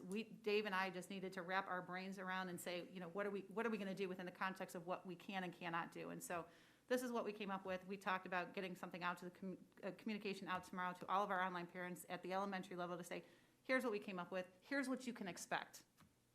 And so it's just, with the 500 emails that we received today, it's just, trying to make decisions and, getting ready for this discussion so that you had appropriate information, that you knew where we were going, what we were talking about, why this was an issue for us, and what we plan to do about it. I didn't want to come in here and just say, hey, here's a problem, and without having a solution. So this is what we've been working on for the last couple of days. Well, thank you very much. I get to sleep well tonight. Yeah, that'd be great. It just make sure the board's on those email chains, so we're in the information loop. It sounds great. You just got a ton of information, Mark. Yeah, because we need more emails, is what we need. Yeah, right. I do want to highlight one thing because is really significant here, because when we talked earlier about exploring returning to 5-day in person, and we talked about sending out a survey, this equity and platform is very significant. So if we have some families who are experiencing 2.5-day online because of the hybrid situation, even if they're not interested in having their kids come back 5 days, if the district switches to 5 days, then it opens up the door for 5 days across all online, correct? Well, and Right, even, yes, and even exactly. still, for some of our youngest learners, those touch points are critical to their ability to continue learning Absolutely. asynchronously and off-site. So I do hope that we're able to come to some type of resolution with regards to those 5 touch points. I really do. And I hope we act quickly, because even with the youngest ones, to ask them to sit for that long a period a day, I mean, that we know that isn't right. And so educationally, we need to fix this Yes. quickly as possible, and I'm thankful you have already started that discussion, but it needs to happen quickly. We understand, yes. Yes. Okay. Any other questions, comments? Thank you so much. It was great. Thank you. Welcome. Yeah, and thank you, public, for tuning in. But don't leave us, because No, there's don't more leave, 'cause the excitement treasurer- on the agenda. Yeah, for sure. Item 8, treasurer's announcements. We have announcements, treasurer? Yes, I will not take up much of our time tonight. Nobody wants to hear me talk. Just really quick, though, just an update to some of the parents and the board. The pay schools, I think in general has gone over pretty well. We did have some, I kind of mentioned last month that we had some issues with how things transferred over from final forms. I think most of those are all solved. It was just going to take some time. So the high school had a little bit more challenges than the middle school. I know the middle school is completely reconciled, and the high school, I believe, is probably there by now. I just have to check with them by the end of the week. So my emails have stopped coming in regarding this, so I believe most of them are fixed. And I think in general, once everyone has gotten kind of signed in and has started using them, and as we move forward with it, I think I've had a lot of positive feedback with how it's syncing with our student information system, and the experience has been fairly good on the pay school side. Really quick, we are kind of ramping up on our new financial software, which will be starting again in January, and everything's going really well with it. We're a little bit ahead of schedule, so we're going to be starting our parallel payrolls at the end of October or the 1st of November. That is the biggest challenge, is obviously the payroll side, to make sure everyone's paid correctly. But that everything is going as scheduled with that new software. And then on a financial side or budgeting side, we are going to be getting another workman's comp rebate, which will be for the amount of our 2019 premium. So that should be coming in the month of October, along with our student wellness and success funds. And then we're looking on a funding level for the Fair School Fundings, I guess, Act to legislation to kind of move through hopefully by the end of this, at the end of the calendar year. So we'll keep everyone updated, because that would be good news for our district in terms of funding. And that's it. Okay. We have item 9, community communications. We have, Oh, sorry, one more thing. We did have some people that did reach out, and I guess I just want to make a point because I kind of forgot what that was. So the reason why this board meeting was still here, we are planning to move the board meetings in October over to the middle school? High school, so that we can accommodate more people in a socially distanced manner. We did have to order some equipment though, and we're going to kind of switch back to the Zoom platform, and we'll have all that tested and ready to go for October. So we did have some people that had reached out, but that's really the reason why. So we wanted to kind of communicate that, that we have to order 2 different additional cameras, one that's going to be a portable. The system that they put in here is portable only in sound. So we want to make sure we can do it the same way we have with YouTube. I think people have really become accustomed to streaming on YouTube. So we'll have that ready for the October board meeting. So we'll be able to accommodate more people in person. A location at the high school? Media Center. Media Center. Yeah, so just to dovetail onto that, when we were doing our calls on Zoom, we got accustomed to a number of the features of Zoom. And as we switch back into this, into our board office, the camera that's mounted that you're looking at right now just gives the big wide pan view of the room. But when we talk about documents like we did tonight, we don't have the ability right now to display them online. So we're talking about documents that we can see, but the public can't unless you go on to Board Docs and pull it up yourself. So starting next October, or this coming October, we'll be able to go back to the Zoom platform and still have these cameras, but it'll allow us to then display documents. So hopefully that platform will put us back to where we were before. So we'll be able to show documents and screens in a better way. So the meetings will be even more exciting than they already are, which is hard to believe. But so look forward to that in October. I'm afraid to move forward, but We have a lot item to 9, read. community communications, A, hearing of the public. So I will read this. However, you shared with me before that we have 24 emails, and I don't know if we want to read them all, and I'm good with that, or because a lot of them, Craig read them, they concerned what we were talking about tonight. Am I correct? Yes, a large number of them are about the 5 days. The 5 days. So do we want to read them, or do we want Craig to share that form with us, much like our emails, and answer them that way? I mean, it's hearing of the public, and in this format, they have to send them by email. I mean, I don't know how everybody else feels. I would be fine with you reading them as long as they're not too lengthy. I don't know how. Some of them are longer than others, but they're not as long as the emails we received. Some of them are relatively short. Okay. I mean, I can read them and we can go. Everybody's good with it?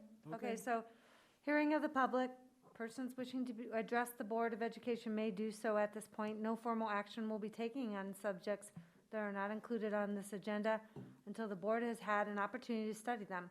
Comments regarding personnel must be submitted in writing through the office of the superintendent. In order for the board to complete the planned agenda in an effective and efficient manner and to provide sufficient opportunities for members of the public to be heard, hearing of the public is limited to a maximum of 30 minutes, during which each speaker shall be limited to a maximum of 3 minutes. So go ahead. Okay, our first one is from Amy Grindstaff, and her, I think it's more of a comment. It says, since school has successfully reopened and COVID rates have not gone up, can we please reconsider the full online plan from Thanksgiving break until the new year? It seems like this is a step back at this point. Number 2 is from Katie and Matt.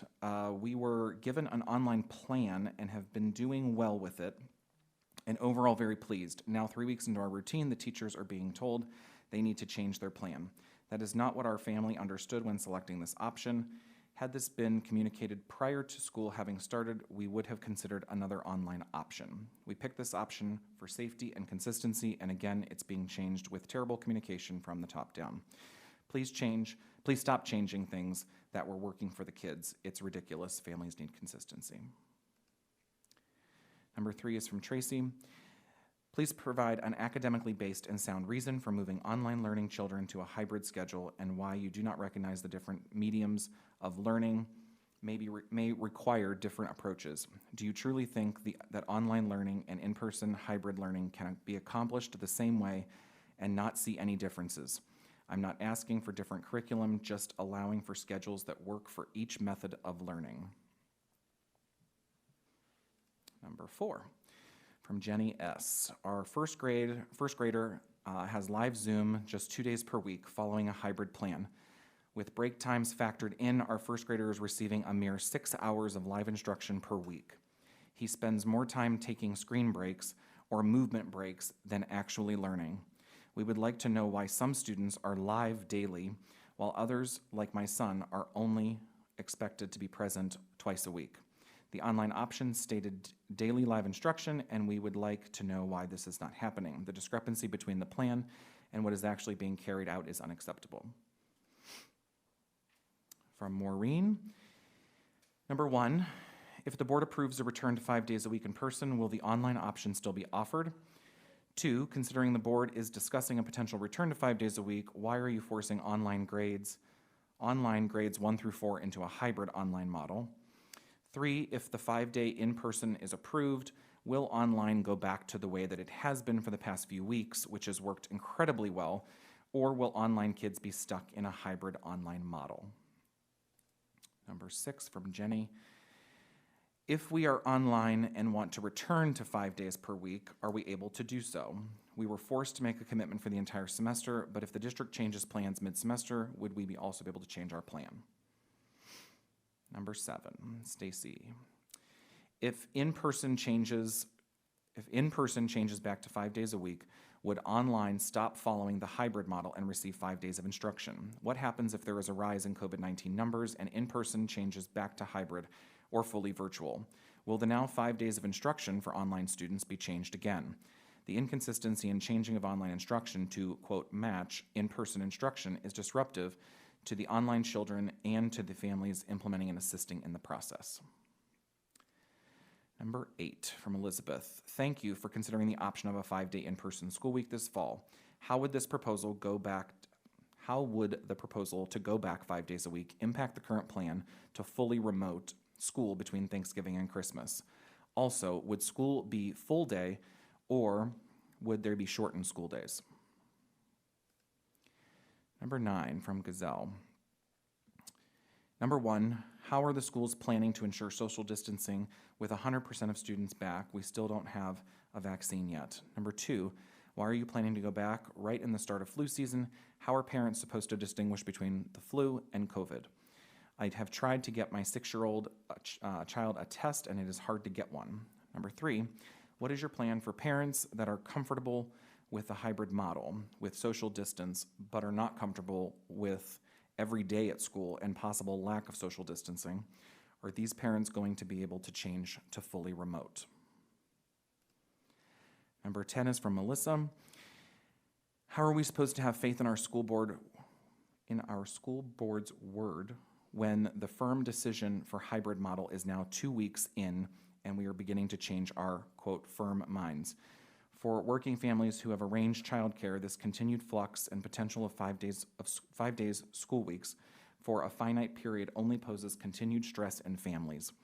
Why can't we stick to the hybrid online models until January and help numbers and exposure, I think she meant hope, numbers and exposure remain low and then go back for next semester? Number 11, from Allison, I was surprised to hear that you were considering a change to the fall schedule with the impact this will have on existing arrangements that were not easy to make. Should you resume 5 days a week of in-person learning, my flexibility at work goes away and I will no longer have access to family leave. My child will not be able to continue her online learning at home. Will you be able to accept my child back into the building? Will you allow me to break my commitment to online learning for this semester? And what happens between Thanksgiving and early January? Will the kids still go remote learning at home as planned? Halfway there. Josh, if the plan is to bring back all students for all days in person and no more hybrid model, will the administration and board reconsider keeping students in the classroom between Thanksgiving and winter break? I think that's a survey question. Number 13. Switching online to hybrid model doesn't make any sense. Our kindergarten teacher has been the best, and we feel like we won the lottery with her. She created the perfect schedule to keep our kindergartner engaged. 9 a.m. check-in every day, and then 2 more Zooms, Monday, Tuesday, Thursday, Friday, with time in between to do schoolwork. This is keeping our son engaged and excited about school. Allowing this type of schedule for other grades will have the same impact. If this is an attempt to level the playing field for the hybrid kids, it isn't the same. These online kids are already at a disadvantage. Yes, I understand we made the choice, but leave us alone. Our teachers are doing an amazing job, and dictating that they need to switch to a hybrid schedule makes 0 sense. Number 14 from Jessica. Thank you for your consideration. Please survey the families again and go with the majority votes for. It is unfair to take the choice of in-person schooling away from all because of the discomfort of some. If a parent isn't comfortable, they can choose the fully online option. Some children, especially elementary-aged children, are incapable of effectively learning online through no fault of their own. Working parents, lack of technology, multiple siblings, etc.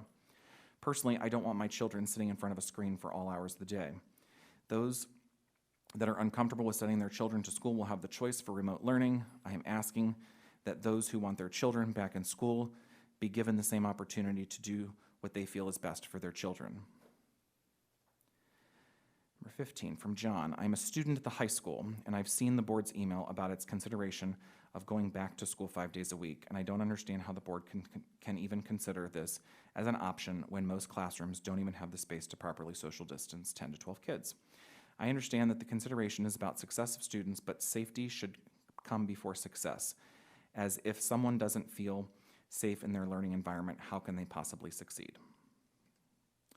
Number 16 from Kathy. I would like the board to consider that the kids have only been in school 5 or 6 days at half capacity, which is not enough time or information to determine if it is safe to return full-time. Additionally, flu season and being indoors all the time is going to lead to an increase in spread and will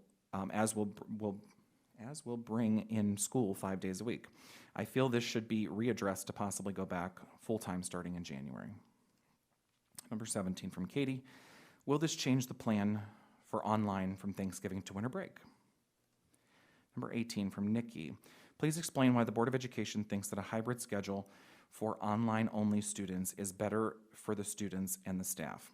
How do the students benefit sitting at a computer for 6 hours a day for 2 days and then expect to retain the information to complete assignments? Are the parents going to receive the recorded Zoom to field any questions the students may have? They would not be able to reach out to their teachers because that teacher would then be repeating the lesson to the other half of the students. Number 19 from Tracy. How many times do you expect to change the plan for schools this year? I understand a fluid situation, but much of this discussion last time was to allow time for parents to plan. And yet you continue to change things. Online scheduling, moving to a hybrid model, bringing in 5 class options. I understand you are getting a lot of comments about everyone thinks is best for our children, but stability matters too. You cannot keep changing things on the students and their families. You are steadily losing more and more faith in the community to do the right thing. Number 20 from Jackie. If we went back to 5 days, how would we socially distance the elementary schools and on buses? Number 21 from Heidi. How will double the students be able to fit into the classrooms while maintaining a physical distance from one another? Number 22 from Jen. Parents were asked over the summer to make the best choice for their family, and for most of us, the hybrid option was the best option. I feel safe with smaller class sizes and students are able to socially distance properly. I urge the school board not to rush a decision based on the vocal few parents who are insisting on 5-day schooling. I haven't expressed my happiness with the hybrid option, but I will do so now. I like this option. I feel safe with this option, and so do my kids, and wish for it to remain through the semester at least. We do not know what the flu season will bring, what more indoor activities will bring, or what the public's health will bring. Parents committed to a full semester of hybrid online learning, teachers planned for a full semester of hybrid learning or online learning, and the administration promised us a full semester of hybrid or online learning. I am simply here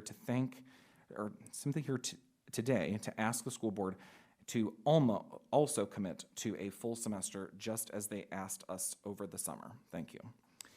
23 From Kara. Ooh, that's a long one. I have 3 daughters attending the Brecksville Broadview Heights City School District in third, fifth, and 7th grades. Our family chose the online option this year and are thankful for the opportunity to do so. All of my children have daily schedules with various Zoom meetings and assignments. For my family, the online format is working and exceeding my expectations given the circumstances. I am writing directly to the Board of Education today regarding the K-4 online format. From what I understand, there are 2 distinct online teaching models within the district. One, an online hybrid format that mimics in-person hybrid format where students have 2 days of online instruction followed by 3 days of asynchronous learning, and 2, an online 5-day format where the teacher provides daily live instruction at intervals throughout the day. Recent communications have indicated that the district will adopt the online hybrid format for all K-4 students, eliminating the online 5-day approach that has worked so well for my 3rd grader. In speaking with other parents whose elementary students are following an online hybrid format, I have significant concerns about the possible changes to my students' current situation specifically. Number 1, a loss of daily interaction. She has a daily routine that resembles what she knew of an in-person school. A consistent start time, daily instruction, and daily interaction with her teacher and classmates. This has been critical to her adjustment to online schooling. She has said several times that the day feels like school and that she really likes it. She's engaged, confident, happy, and relaxed. She speaks about her teacher in the same manner as though she attended school in person. As a parent, I'm ecstatic with the schedule and how she is adapting to her online school environment. Number 2, increased continuous screen time. In the current format, her screen time is distributed throughout the day with opportunities to take breaks and move around. The amount of screen time children have in a day has been a concern long before the pandemic. Although technology requirements during the pandemic have increased, the concern remains the same. 5-day format clearly disperses screen time throughout the day and reduces the total screen time in a single day, which is recommended for children's mental and physical health. Finally, I have heard that the reasoning for implementing the online hybrid format for all K-4 students was to ensure the equitable treatment of all students, in person or at home. I argue fervently that 2 days spent online in an all-day Zoom is by no means equivalent to 2 days spent physically in the classroom, and therefore, the online and in-person scenarios do not have to mimic the same, quote, FaceTime. The instruction methods are not the same and should not be treated as such. My daughter has experienced an optimal method of online instruction that reflects an in-person school day, but is not identical. My expectation of the district is that my child will receive a similar education as her in-person peers, but how that is delivered needs to be appropriate to the delivery method. Thus, I'm asking the district to ensure the online 5-day format remains in place where it has already been implemented and consider implementing this method for all online elementary classrooms. Thank you to the Board of Education, Superintendent Magyar, Dr. Martin, and all the administration and staff at the BBHCSD for all your hard work throughout this very difficult time. Whew. Number 24. Nice and short. Kara. I submitted a comment previously. Never mind, sorry. This is just if someone was here today, she has permission to read her comment. So we're good. Thank you very much, public. Oh, Kathleen. I apologize. Yes, please state your name and your address. My name's Dion Adams. You want my address? Yes, even though we didn't follow that protocol, but. Well, it is in here, though. Do we need to get a microphone or no? Or do you want me to go over there? Here, you can have mine. Or do you want?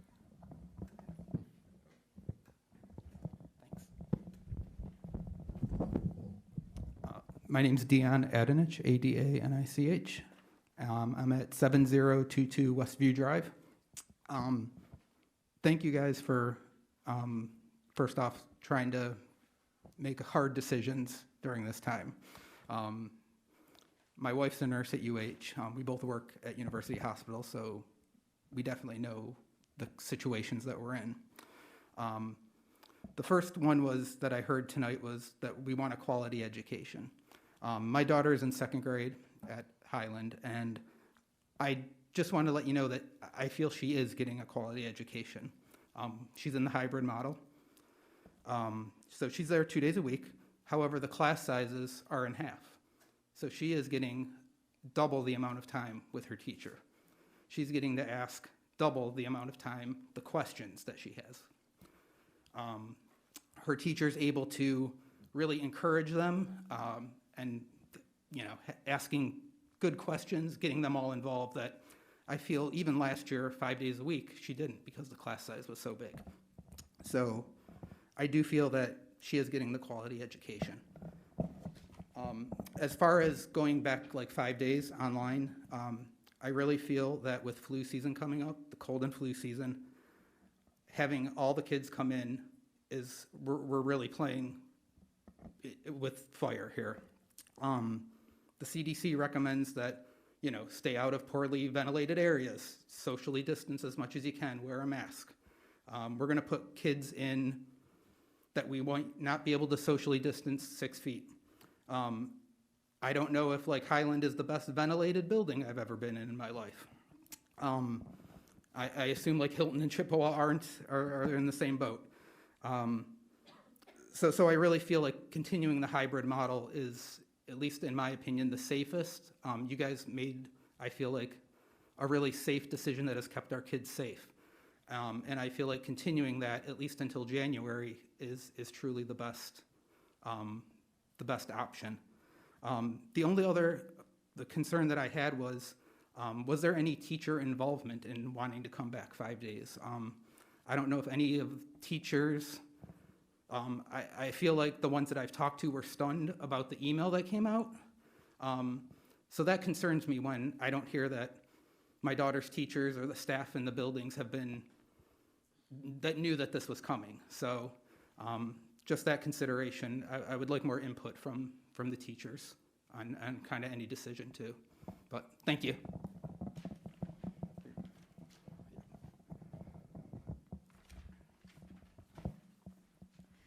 Terry Ally, 4331 East Wallings Road. I wanted to read a letter from the Brecksville Broadview Heights Education Association into the record. This has already been sent to the board members, but I was asked to read it anyway so that it's on tape so that everyone can hear it who's listening to the meeting. Dear members of the Board of Education, on behalf of the BEA, I am reaching out to share our collective concerns regarding a potential return to 5 days in-person teaching later this fall. With great frustration, we began this year with a lack of coordination and clear communication within our buildings and across the district. While we engaged in 3 weeks of planning, we lacked an actual plan or schedule from which to meaningfully work. In many cases, schedules were developed and changed, only to be changed again. We heard more from PSO updates and community messages than we did as part of the collaborative problem-solving group. We should never be the last to know because we are the ones who are charged with delivering the instruction and the support. If we don't know what's going on, how can we effectively do our jobs?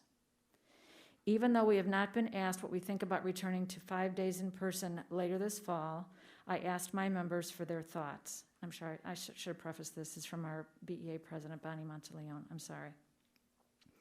Overwhelmingly, they are concerned about the messaging that is being sent to the community. We have barely begun our work with students, and now we are looking at setting aside the hard work in which we are engaging again. How can we effectively plan? Why trust any decision if it is ever changing? We started this year in the hybrid model because a plan was released by the board. Parents made choices, staff members arranged their own childcare, and we committed to making this work. Suggesting that we are changing this model opens up lots of new questions, and quite honestly, it throws the employees into chaos once again. Health and safety. The key to controlling COVID transmission is through masks, hand washing, and social distancing. With half the students in our buildings, we are effectively maintaining a level of control in these areas. We rely on open windows for fresh air ventilation, mask wearing, and frequent cleaning of common surfaces.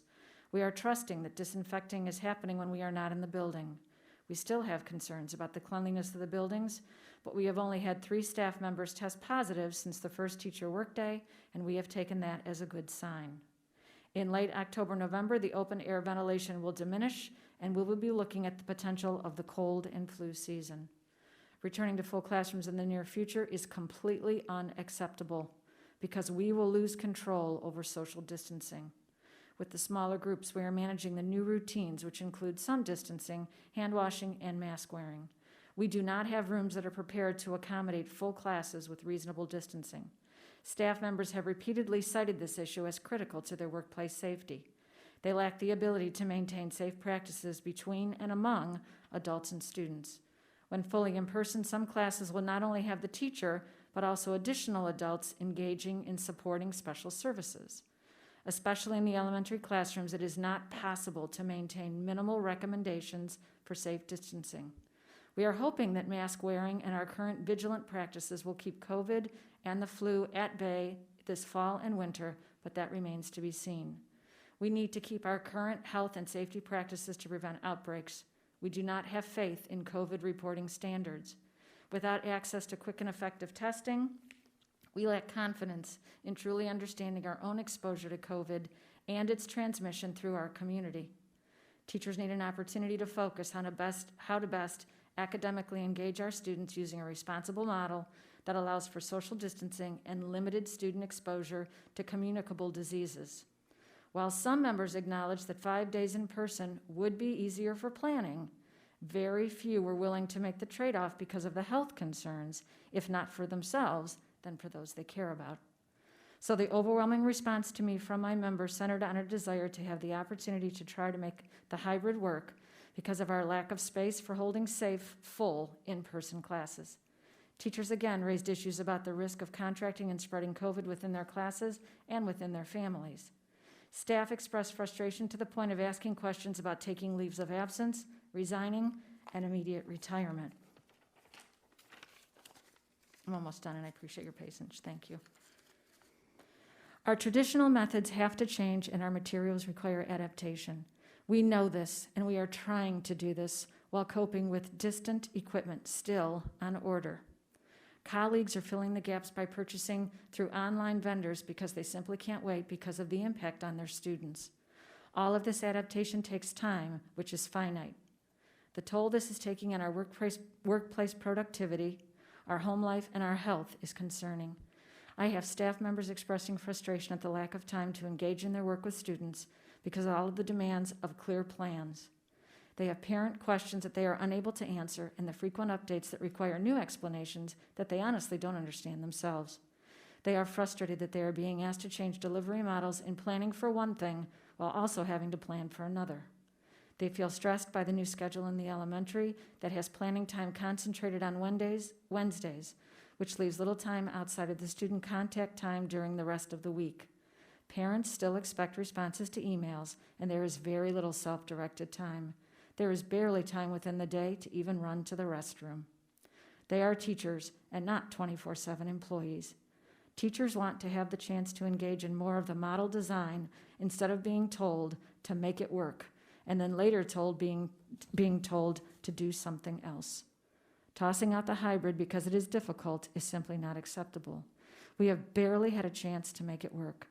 In terms of student contact and support, it is important on fully remote for the social and emotional needs for our students. It is challenging, and we deserve the opportunity to try to work with this. We are not willing to risk our health because a flawed rollout is causing issues in the community. Please work with us and allow us to engage as educational professionals.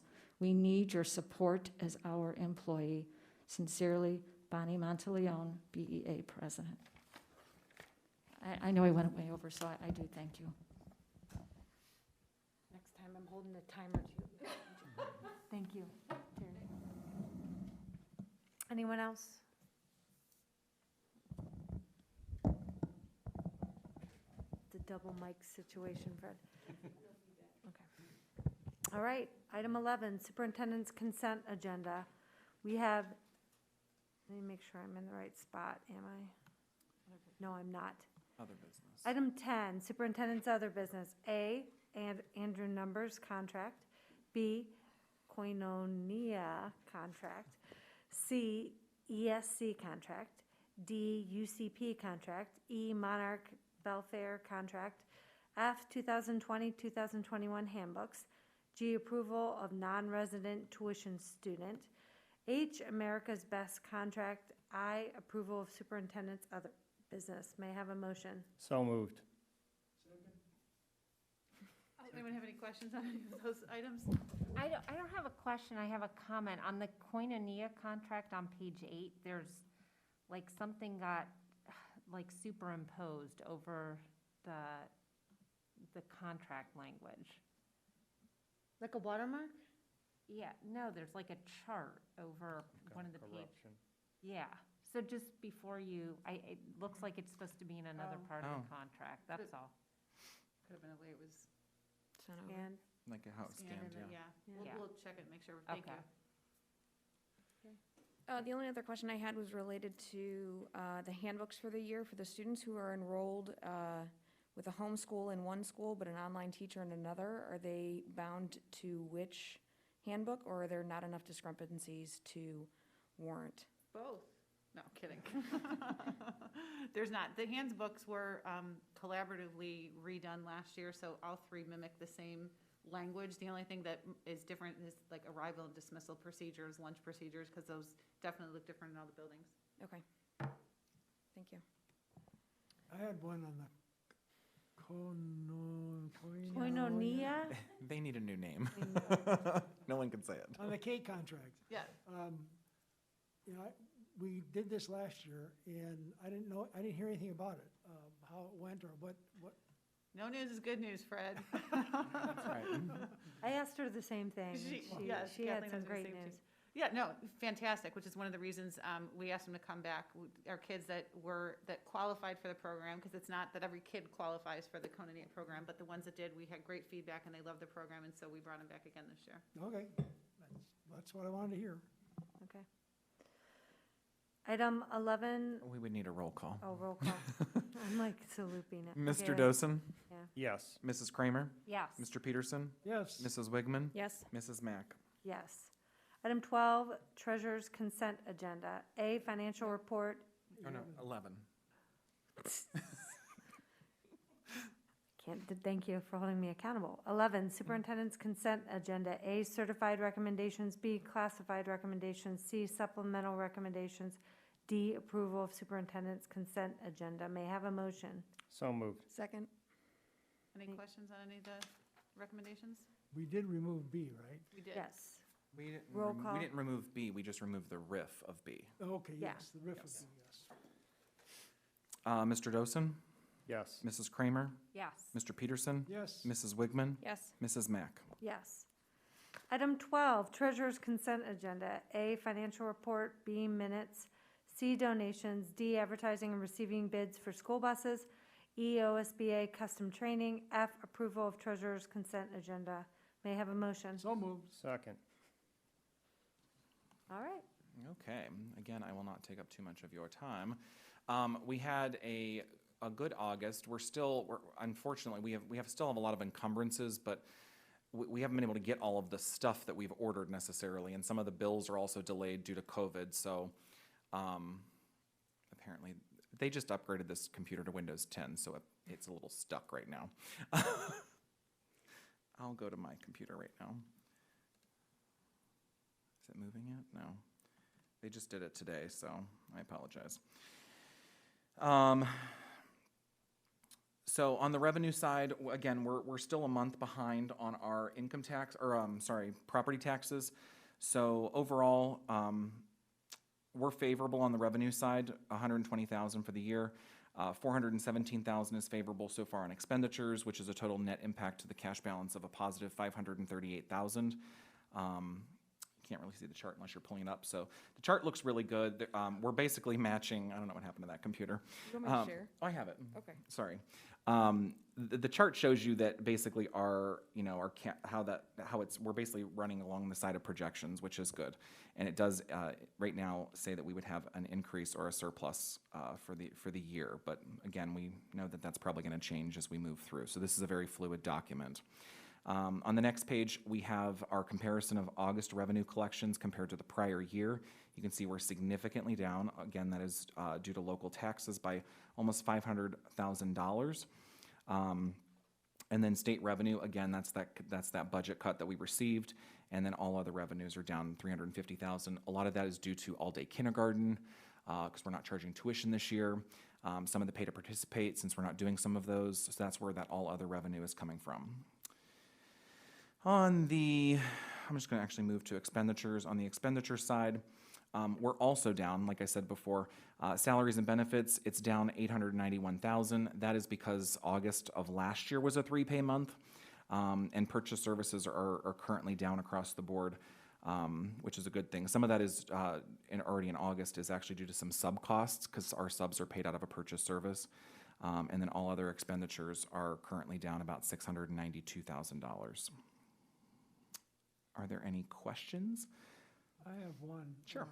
You said that you would like to see purchase services stay decreasing throughout the year. Yes. Much of this will see savings in special education tuition. Yes. Why? One of the reasons why we're starting to see some savings in special education tuition is we opened up an autism unit this year. So we've had some students that have come back into the district already, and we're hoping that that trend may continue. So Okay. we're starting to see some savings in that area right now. That's wonderful. It is, Yeah. that's terrific. Thank you, Cindy. Just wanted to let you know I read the small print too. That's good. So August was Thank you. a good report so far. Thank you. Okay. Any other, sorry, so there were no donations. The OSBA custom training is for October 5th for the board to do a 3-hour custom training. That's just the contract for that, and I think that's it. Roll call. Okay, roll call. Mr. Dosen? You know, I had a quick question. Sure. So the OSBA, was that for 3 hours? I thought we were doing a 1 hour as part of our, That's the virtual that's free. okay, That's in October, the end of October at the meeting with Van Keating. right. So This is the 3-hour custom workshop. He's talking about the retreat. The retreat. Oh, okay. Yeah. Sorry, I was getting the two mixed up. Sorry. So they're both in October, so. Fred, you've worked on that as well, the retreat? Yeah. Yep, okay.